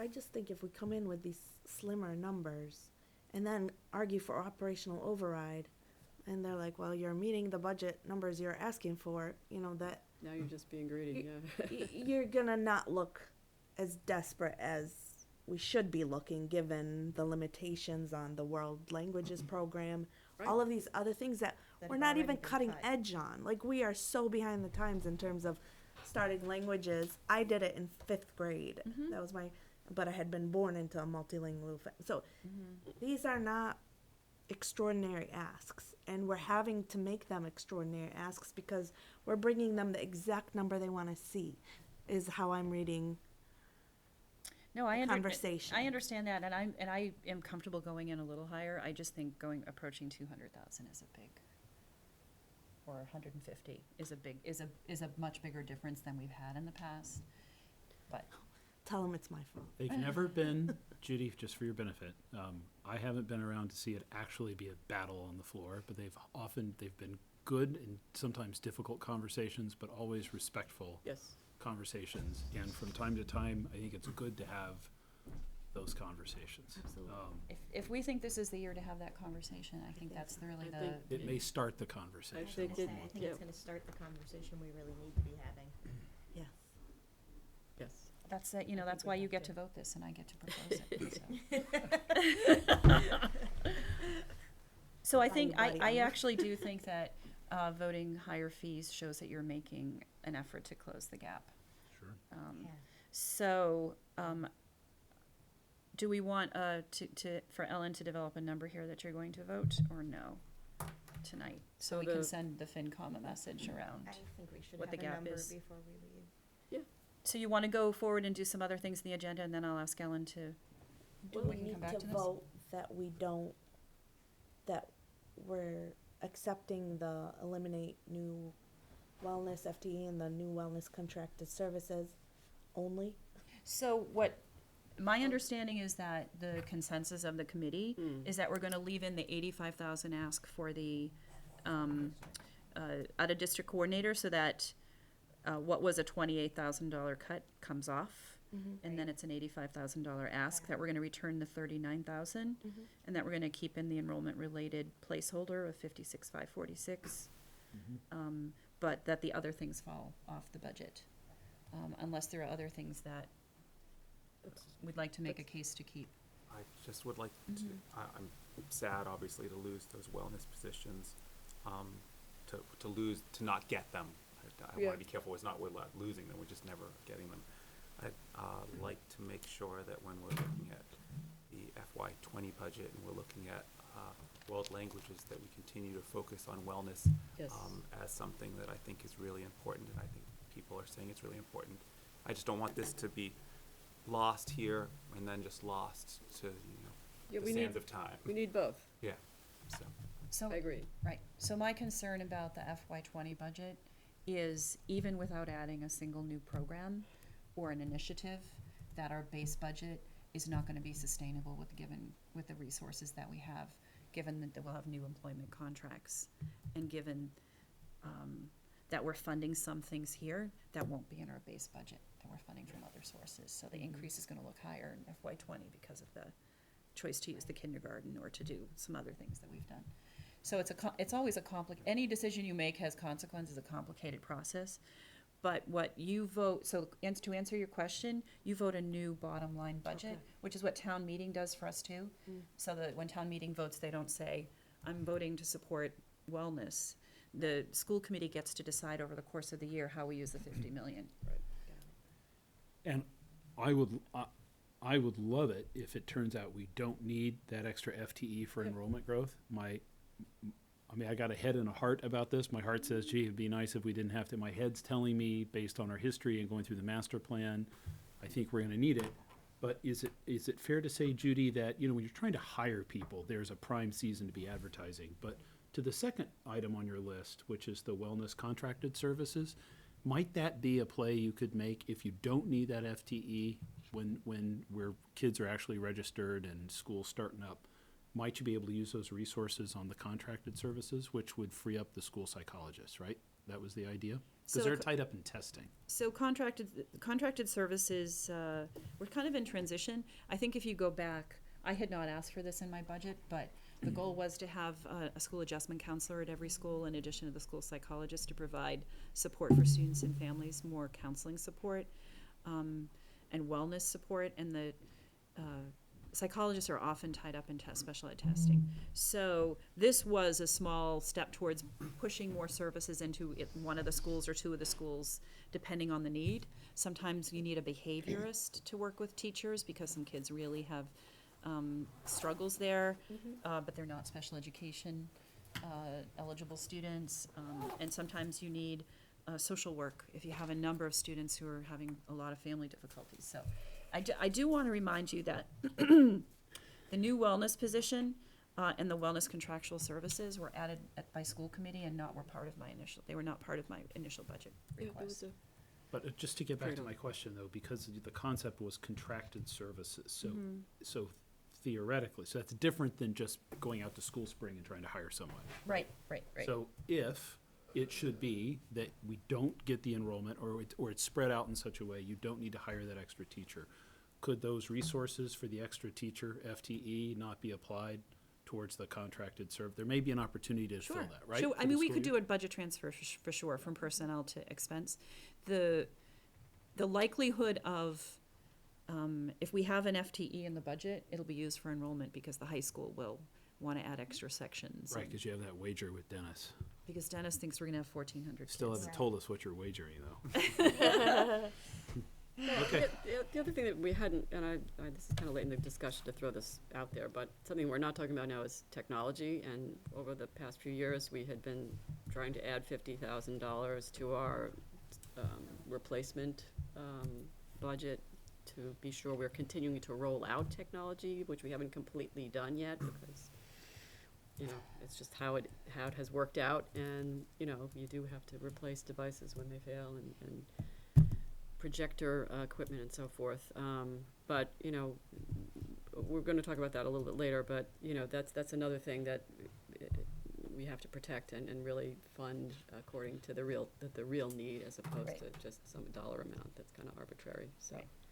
I don't think if we end up with an extra $56,000 in our budget from an unused FTE, we're going to not find a place reasonable to spend it, because I feel like there have been other places in the budget that Judy and Ellen have done an excellent job about tightening already. Belt tightening, yes. Not that's just in technology, but throughout. I think there have been many departments that have been asked to look at their budgets very carefully and to make sure that they're not, that they're spending wisely. Right. So I'm not concerned about the use of that. It won't if go we would unused. actually end up with it.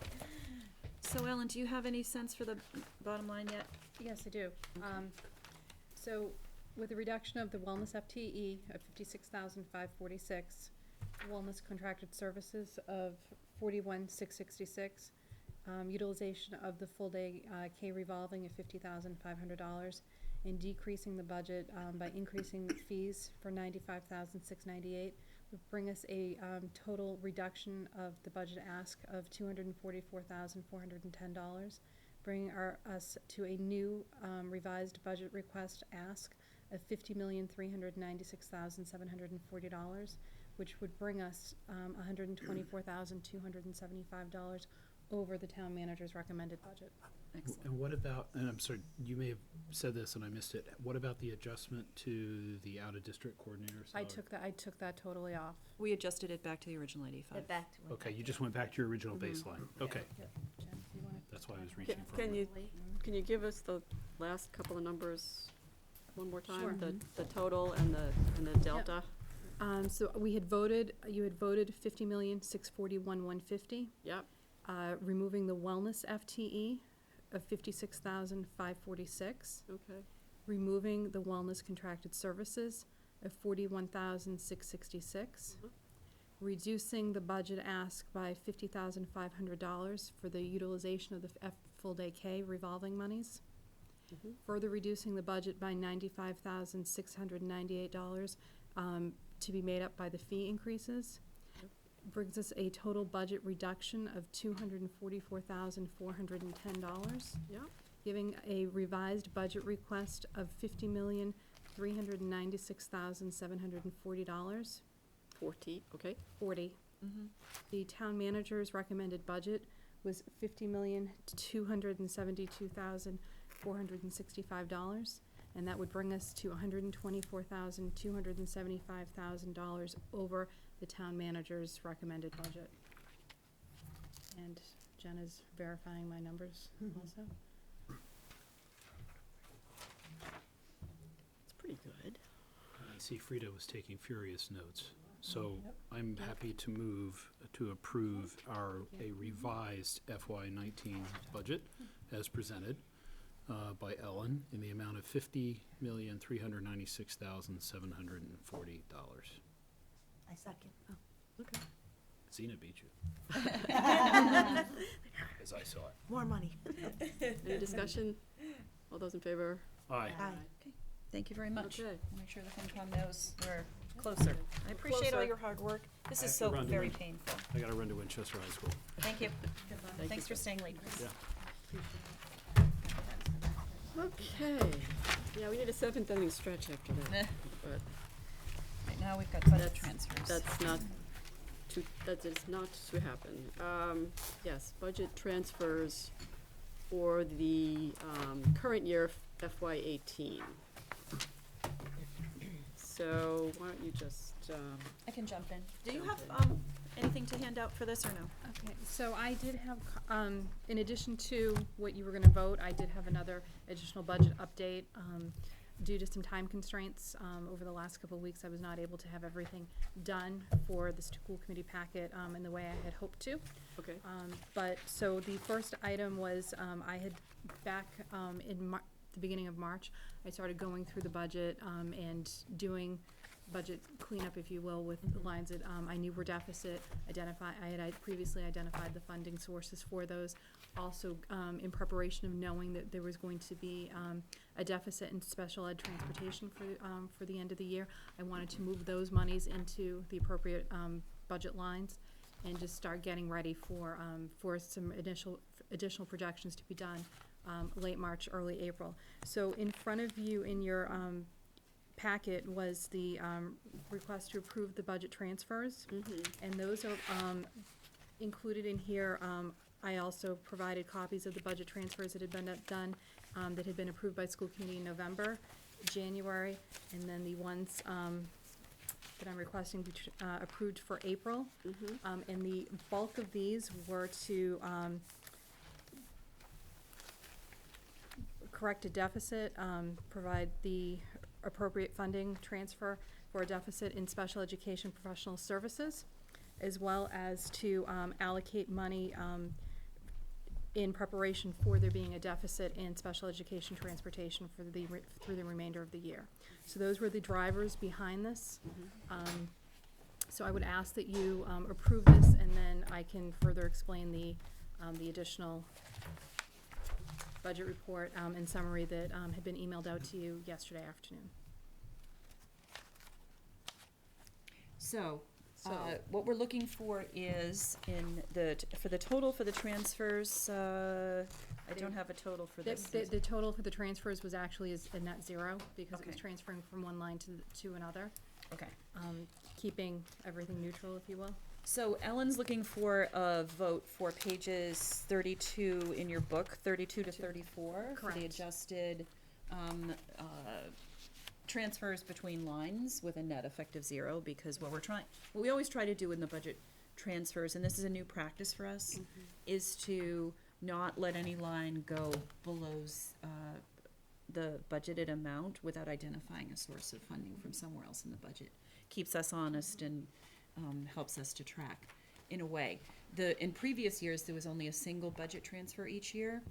In the fall, primarily when we had all the personnel hiring completed, and then John would let the line go negative. And so you can see in your booklet on pages 35 and beyond, this was the July end of the year budget summary. And For last year, yeah. for last fiscal year, for July last fiscal year. And you can see on page, I think 51, that in fact, the 51. special education, professional services was in deficit 133,000 at the end of last year. Special ed transportation in deficit 154,000. And so this has been a pattern that these have been very difficult lines for us to project when we begin the year. And I talked at length in the last meeting around circuit breaker, so I don't think we need to go into that. Unless you want to. No? Okay.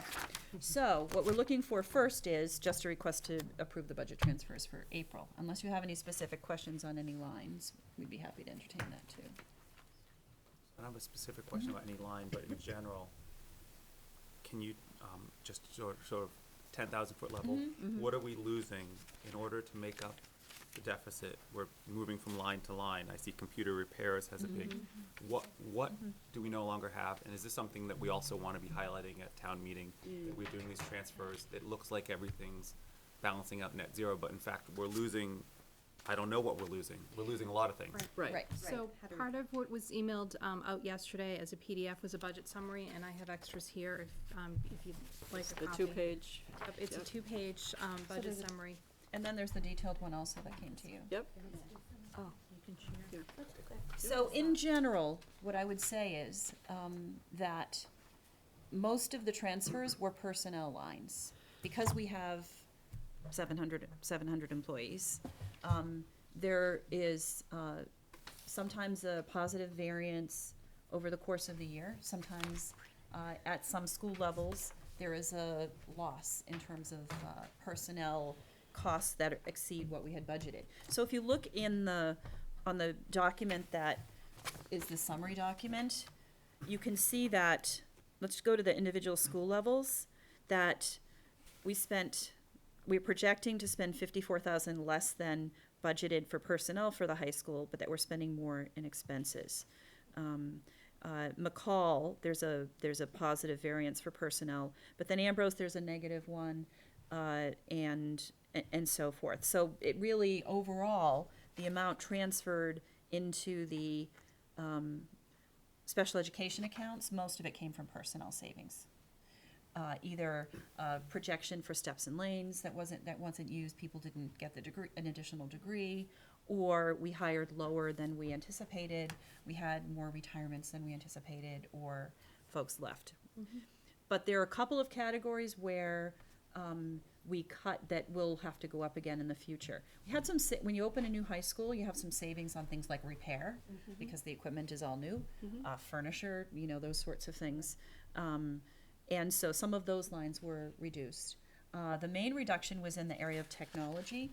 And if you go to the second page of the 2-page summary, you can see that we're projecting, even though there's still a balance in technology, that we've taken out 54,000 from technology on the expense side.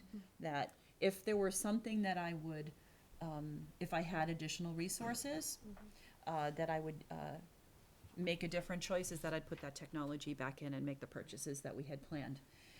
It's Jen and the technology staff, and when John and Sean were here, they made a technology replacement plan that was pretty specific. So it's not as if we don't know how we would use this money.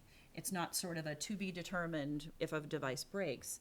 It was a planned replacement and addition to some of the school stocks of Chromebooks, other technology, replacement of projectors and so forth. And so that would be if I would say we're able to tighten our belts by not purchasing things that we really do need to purchase. In almost all other cases, we either over budgeted slightly from what people thought that they were going to purchase in terms of textbooks or other instructional materials, but there's no one department or school that has seen a significant hit. I would say central office has taken the biggest hit. We lost someone in the business office several months ago. We did not replace that position. That means everybody else is working harder. We lost a technician in the computer support area. We've been very slow to replace that position. And we have, I haven't participated in PD that I'd like to because there's just no money for it. Jen's PD line is lower than we'd like. Some of the grants came in lower, so things we would normally have supported, we haven't been able to support. So I'd say the biggest hits have been in technology and in some instructional materials, but we really have tried to make sure people's needs are met.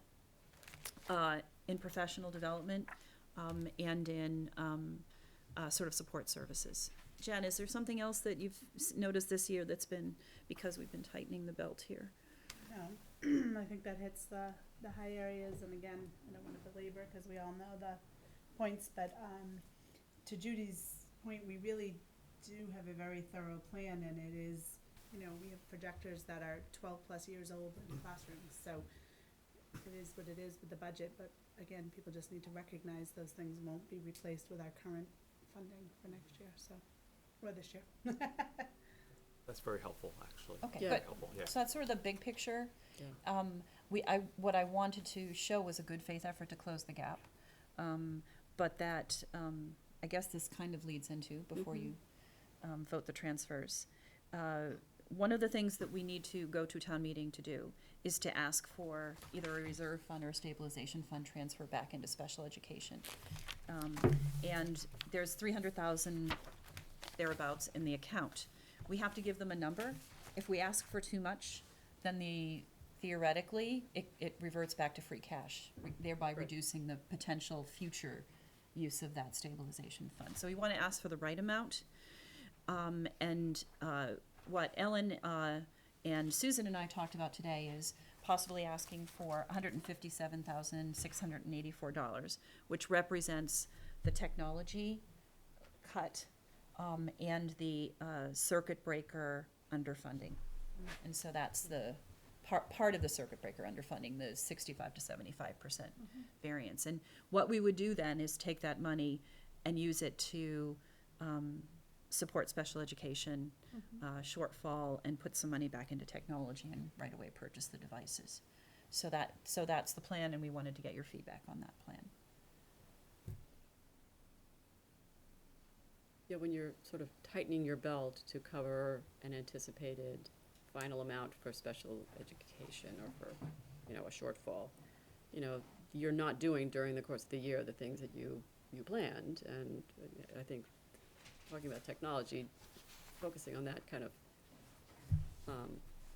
clearly shows that there's an educational cost or there's a negative impact on the system that we could have avoided if we had, you know, the stabilization fund money available to pay for the special education deficit that we had, you know, and we'd like to correct that. Is this the warrant articles? that Yeah, we voted it's on the last warrant night? article stuff, yeah. So you're telling us the number that will be I'm telling you the plugged number we're into- gonna be requesting from either the Right. stabilization or the reserve, depending on whether Right. Right. that part is And approved. that number is significant because it's not too much. And it will cover the things you need from that. Yes, right. I anticipate that that'll be enough. Once it gets appropriated into our operating budget, the only place it goes is either, if we don't need it for special education, is that it reverts back into the town free cash. I see. And can I ask what that leaves us within our special ed stabilization fund? It would leave us with about 143,000. There's about $300,000 in that account right now. Which would, you know, Which will be- help next be year if we need to. something Well, set aside for future But needs. this is another fund that once we spend it, it's gone That's true. as well. That's true. Unless we are able to have an enrollment decrease in some future budget year, and our overall ask is lower, and then we can recommend to the FinCom that, you know, we have a warrant to transfer more money, rather than returning it or taking from free cash. I mean, it could be an account that we replenish if all of a sudden the town has a windfall for some Yeah. major. And I think it was originally established because there was some kind of strange oscillation in circuit breaker, and there was kind of a windfall of circuit breaker funding that the Which is not the trend that's happening. wiser heads were like, let's just put that aside somehow and Right. save There was it. one year where we had ERA and circuit breaker, and everybody Yeah. was kind of struggling. Right. Under, was it, and No Child Left Behind, it was sort of. Right. Yeah, it was. The other thing we could do is get just totally wild and crazy, and as we're talking about how much we need in an override, is to say we would refund that stabilization fund back to the $300,000. Whoa, right? I mean, Susan, you are really on the edge. Step back. Living on the edge. You're on the edge. On the edge. That was a little. okay, I thought it was pretty strange. So do you need motions? So then the only on both motion I need these? is to support Well, the transfers. Right now, just to Can I read it as Is there some wording I need to add to make it Is April? this, was this just a real? Because I've Yeah, I already know. tried too many times. Every time it's a Make a fail. motion to accept the transfers As presented. I move to approve the FY18 budget transfers as presented. Those in favor? Aye. Yeah, I know, we have to be a little more careful when we depend on you. throw in the motion when it's These not are just really my quite recommended I know, motions. I recommend. Good at I it. try to be good. Thank you. Thank you. All Are right. we gonna have to vote on the 157 for the warrant article, or is that something that's gonna come, I assume it has to I be think it would enough be notice. helpful to vote on it, actually. Yeah, Is that something that we need to vote now, or is that gonna be something that's gonna go into a motion that's gonna come much later? we could do it, So it's my understanding that They you do could need it. do it, you could change the number at town meeting if you wanted to and ask for more money because it's coming from a reserve fund. But in order to print the information, Right. Stacy has asked to have this by Monday. She would like a number. We have to go in there with a number. If by town meeting there's some catastrophe and we need to ask for more of it, then I think we could probably ask for more of it. But I think it would be helpful to have your support for what I plan to ask for and my rationale for it. So it's 157,684. So the motion would be, you support, I make a motion to support the $157,684 to be removed from the special ed stabilization fund. or the reserve, depending Or on the reserve fund, depending on, town meeting vote. to be used for Special education funding. shortfalls, yeah. Second. Question? discussion? It wouldn't it only be from the stabilization fund? Because if it goes to reserve fund, town meeting Isn't the body. no longer would be the Right. body that would. Right.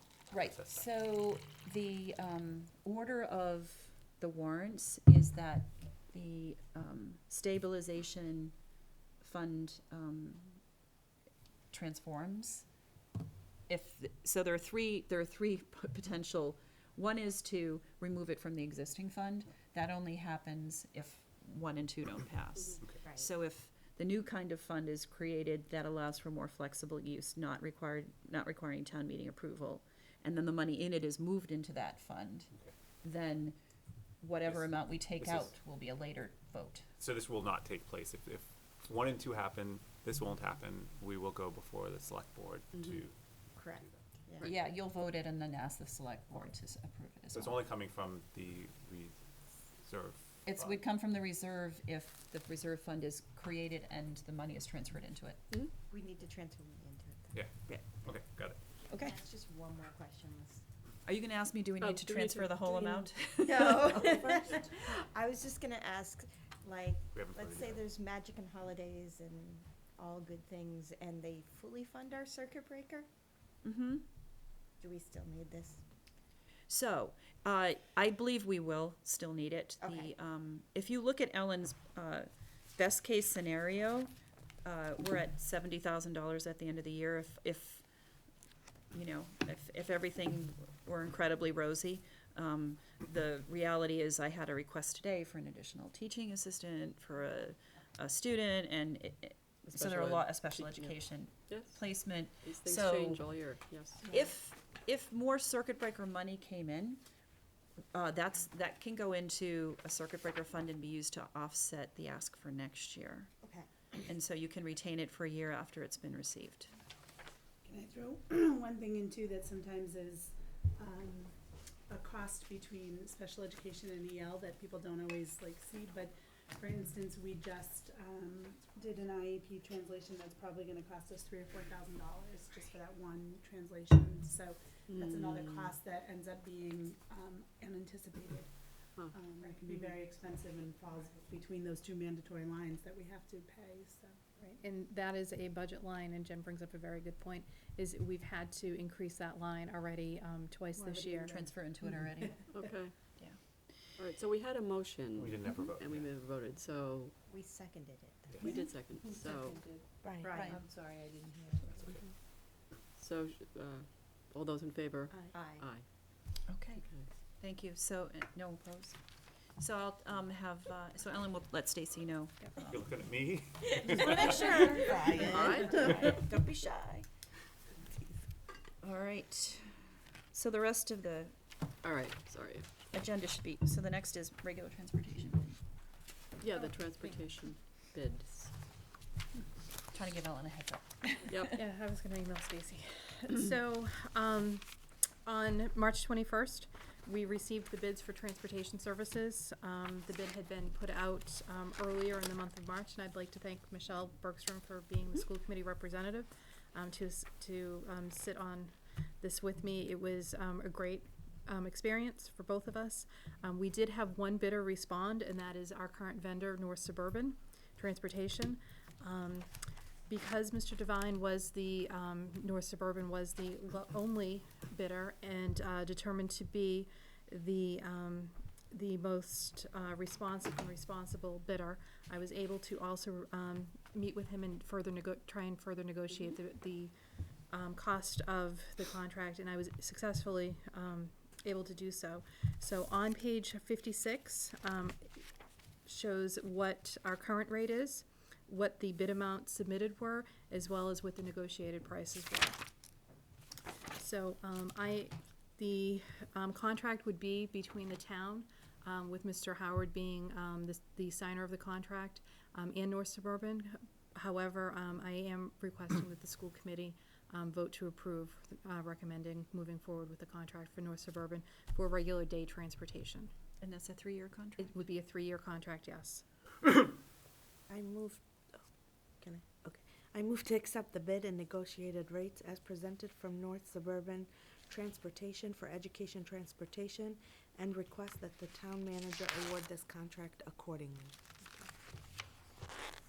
Second. All those in favor? Aye. Thank you. Opposed? No. Ellen did a nice job.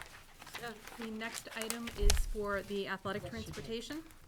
On March 21st, following the opening of the regular day transportation bid, we did a bid opening for athletic transportation.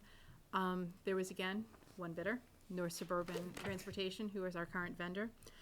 Following the same protocols as I did with the regular day transportation, they were determined to be the most responsive and responsible bidder, as well as the lowest bidder, because they were the only. I further was able to negotiate the prices of the contract, so they would be less than what the submitted bids were. You can see that illustrated in your packet, and I'm again requesting that you vote to recommend the town manager, Mr. Howard, entering into a contract with North Suburban for 3 years for athletic transportation. I move to accept the bid and negotiated rates from North Suburban Transportation as presented for athletic transportation and request that the town manager award this contract accordingly. Second. Can Yes, I ask any a question? discussion? Sure. Is it because we got only one bid that you were able to negotiate further? Under what circumstances Yeah. are we So- able to do that? Under Chapter 30B for procurement, you are able to negotiate with the lowest bidder. Okay.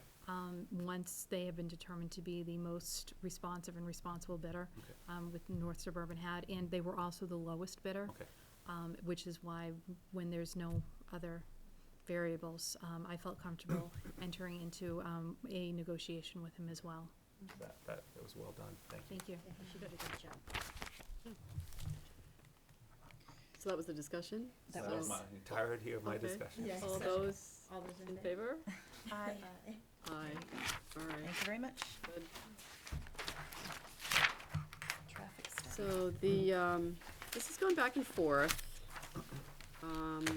You had a revision. And the goal is to have the two bodies, the school committee and the select board, collaborate, work together to be sure that when major school building projects are undertaken, that there is a due consideration given to traffic safety and funding for any kind of improvements that need to be made, because these projects are done when there's enrollment growth and you have more students and cars, and safety on the roads around our schools is paramount.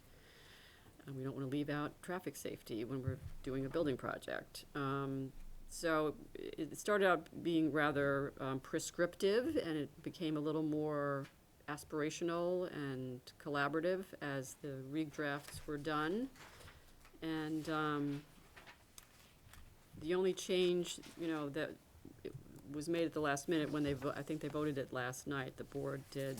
The only change from what was in your packet from what they voted and what we're looking to approve now is that the last paragraph said that the town shall provide funding for the traffic study within the school expansion project budget unless funding for the traffic safety study is provided by a funding partner such as the Massachusetts School Building Authority. And during the whole course of negotiating and talking about this policy, we kept saying the MSBA is never gonna pay for this. And they will be uncomfortable and make our lives difficult if you even have it included in the project budget. So they finally relented and said, okay, we'll take that up. So it would be town funding, would be somehow, worked into the project budget, or I would presume if it had to be totally separate, the board would understand that and we would figure out a way to fund it separately, so we wouldn't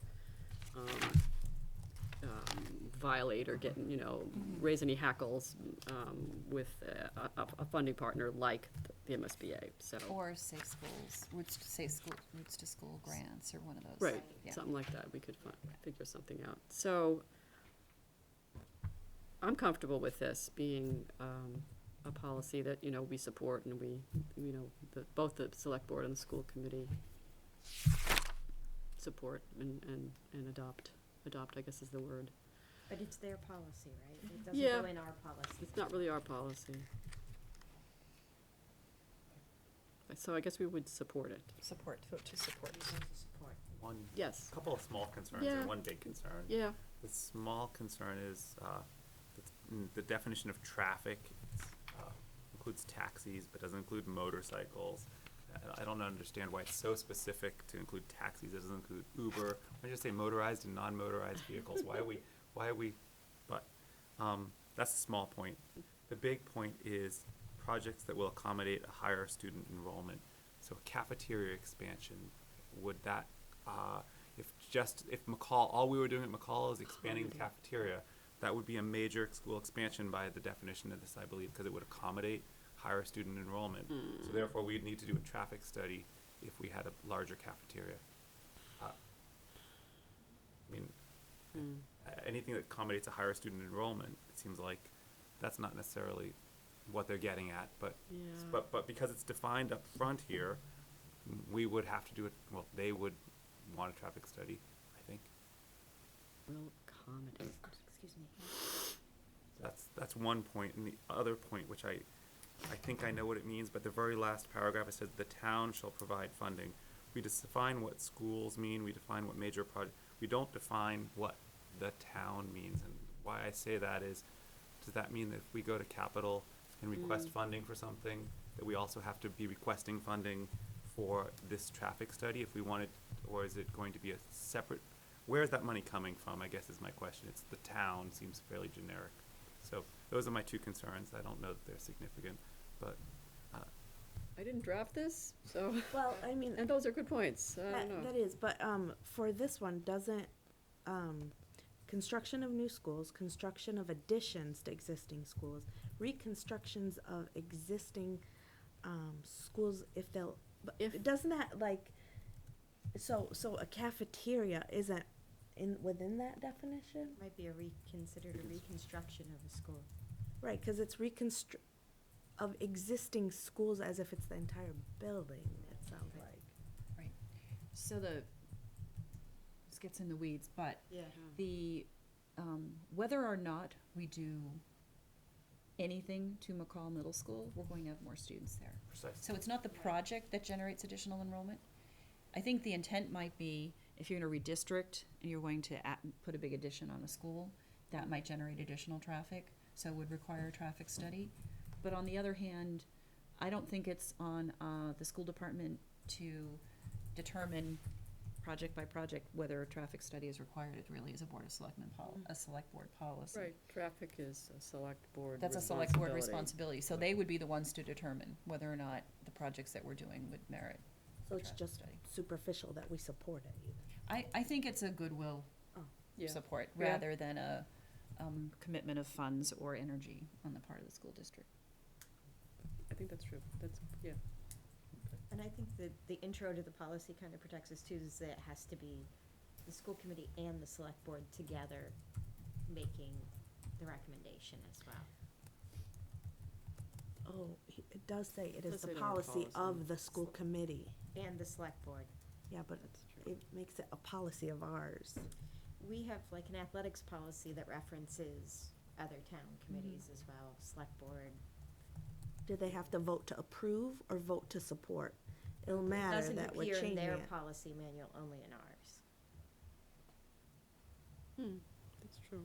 So will this not go into our policy manual? No. No. Okay. So it's still vote to support. Right, it's a vote to support. I think they could say that they could come up with 100 different policies that they would like the school department to have and vote it as the select board, that we're not under any obligation to. As my policy chair likes to remind us, one board cannot compel another board. That's what I was trying to Right. say, but she said it One brilliantly. board cannot compel another board. That's true. You're now channeling Chris Nixon. Oh, I boy. am. I move to support, we'll move on from that. I move to support the select board's traffic safety studies for school expansion projects as presented. Second? Anyone? All those in favor? Aye. Aye. Aye. Ooh, Okay. delay. Okay. We'll take it. Um, Donation for partnership classroom improvements. So, this is a generous donation by a parent who noted that the room used for the partnership classroom was a little bleak and in need of a upgrade.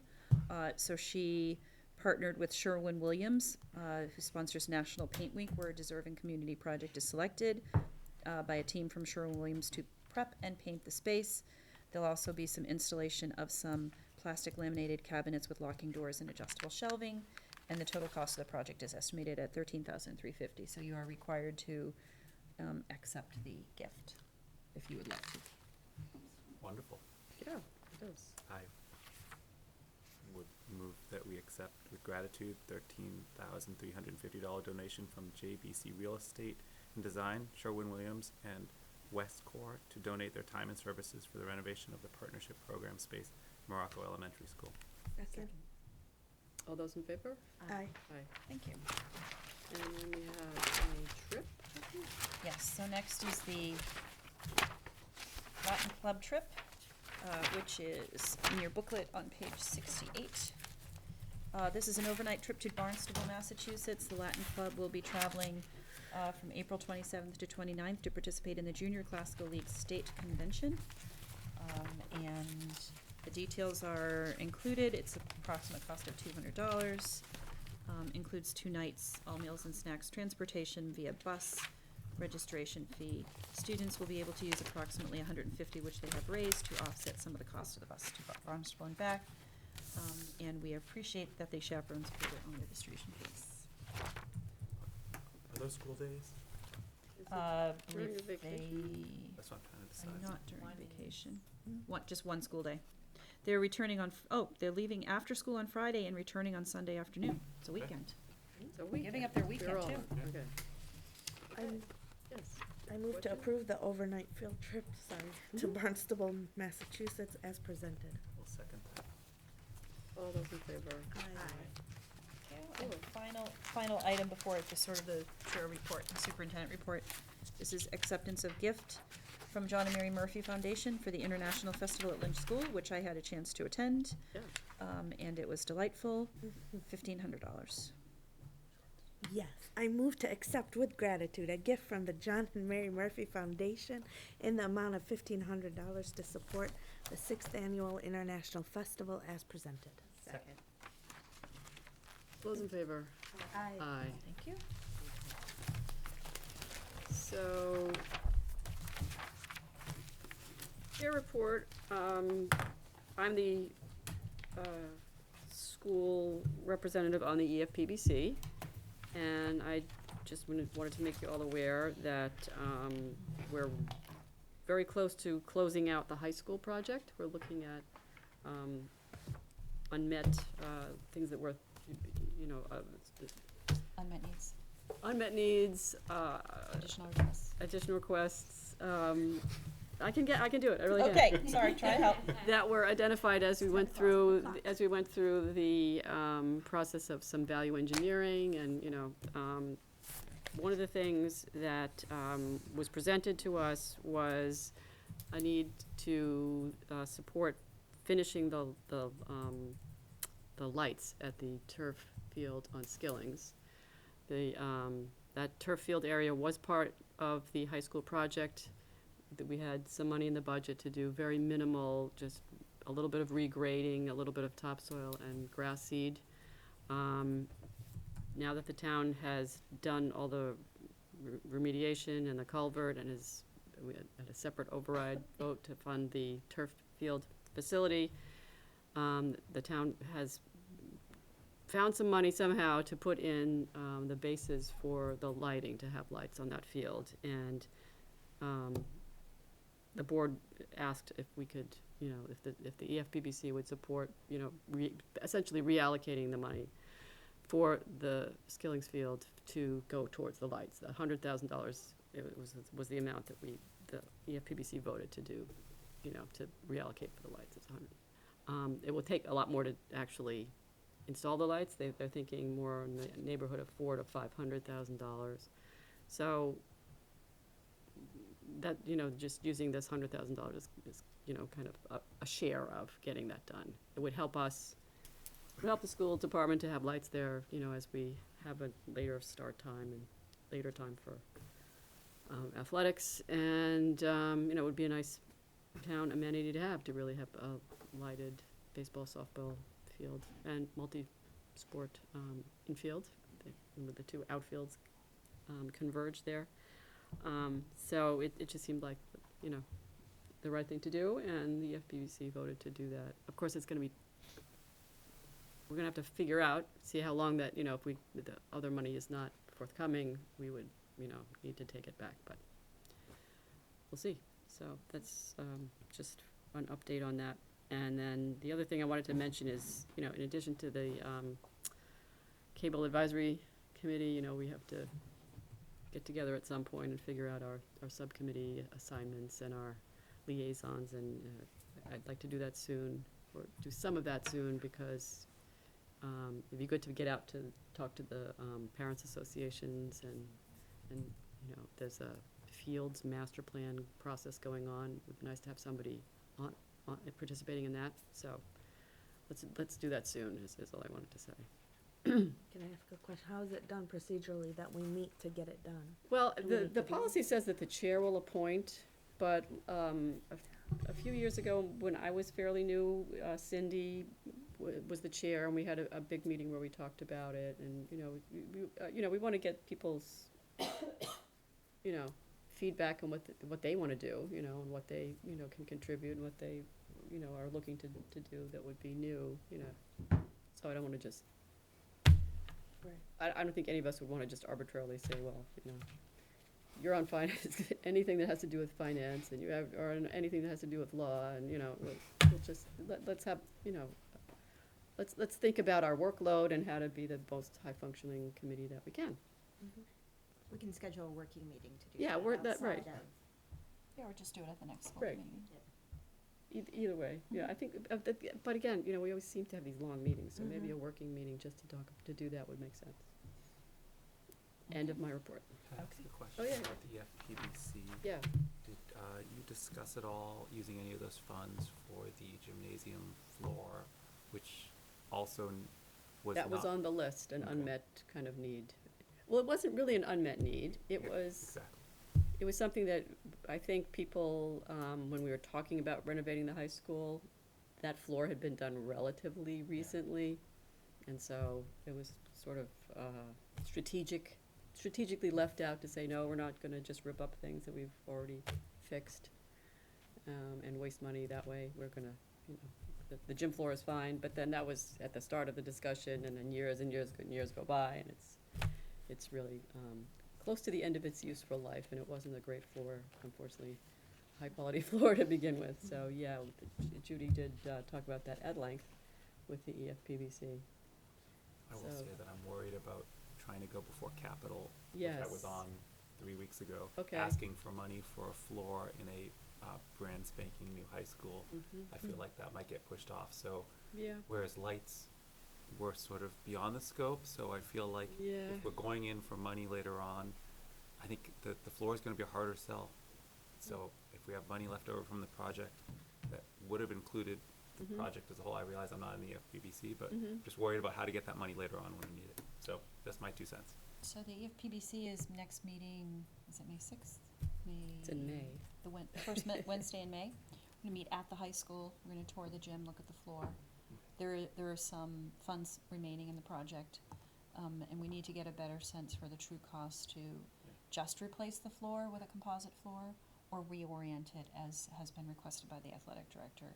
There's some design features that are less than optimal in terms of running events there, and so there may be a range of requests. The minimum request will be to replace the floor, and so we're trying to get a better price for that. The price we got from the contractor was quite high, Mhm. which is often the case at the end of a project, they just want to be gone. Mhm. So we'll continue to press for that. There were several other things on the list that were removed, and so we're really narrowing what remains to be, that are known needs. Thank you. So, do you want me to do superintendent? Good. Okay. I did want to let you know that I met with Sue Carney regarding the lights at Skilling's and had a discussion and clarified a couple of things that I think are important. One is that the proposed lights, whether temporary or permanent, are only on the artificial turf portion of the field and not the grass portion of the field, so as far removed from the homes as possible. They were happy to hear that. There was concern about traffic and parking in the neighborhood, and I referred, and I have spoken with Mike Betancourt about this as well, and have given him a heads up, that the neighborhood needs to address the select board on that. It's beyond our capacity to address. And that there's also concern about trash pickup there and sort of supervision and late night hours and so forth. Again, those are public safety and DPW issues and not school department issues. So, but we'll continue to work to be good neighbors, and if the lights are temporary lights or permanent lights, I think we want to be sure that they are not disruptive to the neighboring homes. I have asked the athletic director to investigate if we do need temporary lights, to have them connected to be the electrical the power source not be diesel or anything that's going to harm the environment or be noisy or smelly for the neighbors, and so he's looking into that. The McCall principal search is coming to a conclusion. Thank you to Michelle for serving on the interview and site visit committees. We had good turnouts from parents, very good turnouts from parents, students, teachers, the leadership team. The 2 finalists visited the district and were both visited in their home districts today. We're completing final reference checks, and I'm hopeful that by Friday or early next week we'll have an announcement of a new principal from McCall. And that's all I have for tonight. Thank you. So that's everything, right? Yes. And so I think I mentioned future agenda items, connect and commit, WinPAC. Let me know if there are other things that I'm forgetting. I know we have to do school choice and open enrollment. And there's a science and technology report, right? Is that the next meeting? Are we going to do that? Whatever date we set with them, I In can't May. remember. I think it was May, yeah. In May. Yeah, it's May. Okay. Weren't the students great tonight? They You were amazing. You just touched my heart. Development? Professional development. Well, Okay. yes. And I would say we'd put the technology plan out, but that Don't might- even talk about Okay. we will have handbooks as well Oh, yeah. for approval. Early May or late May on those?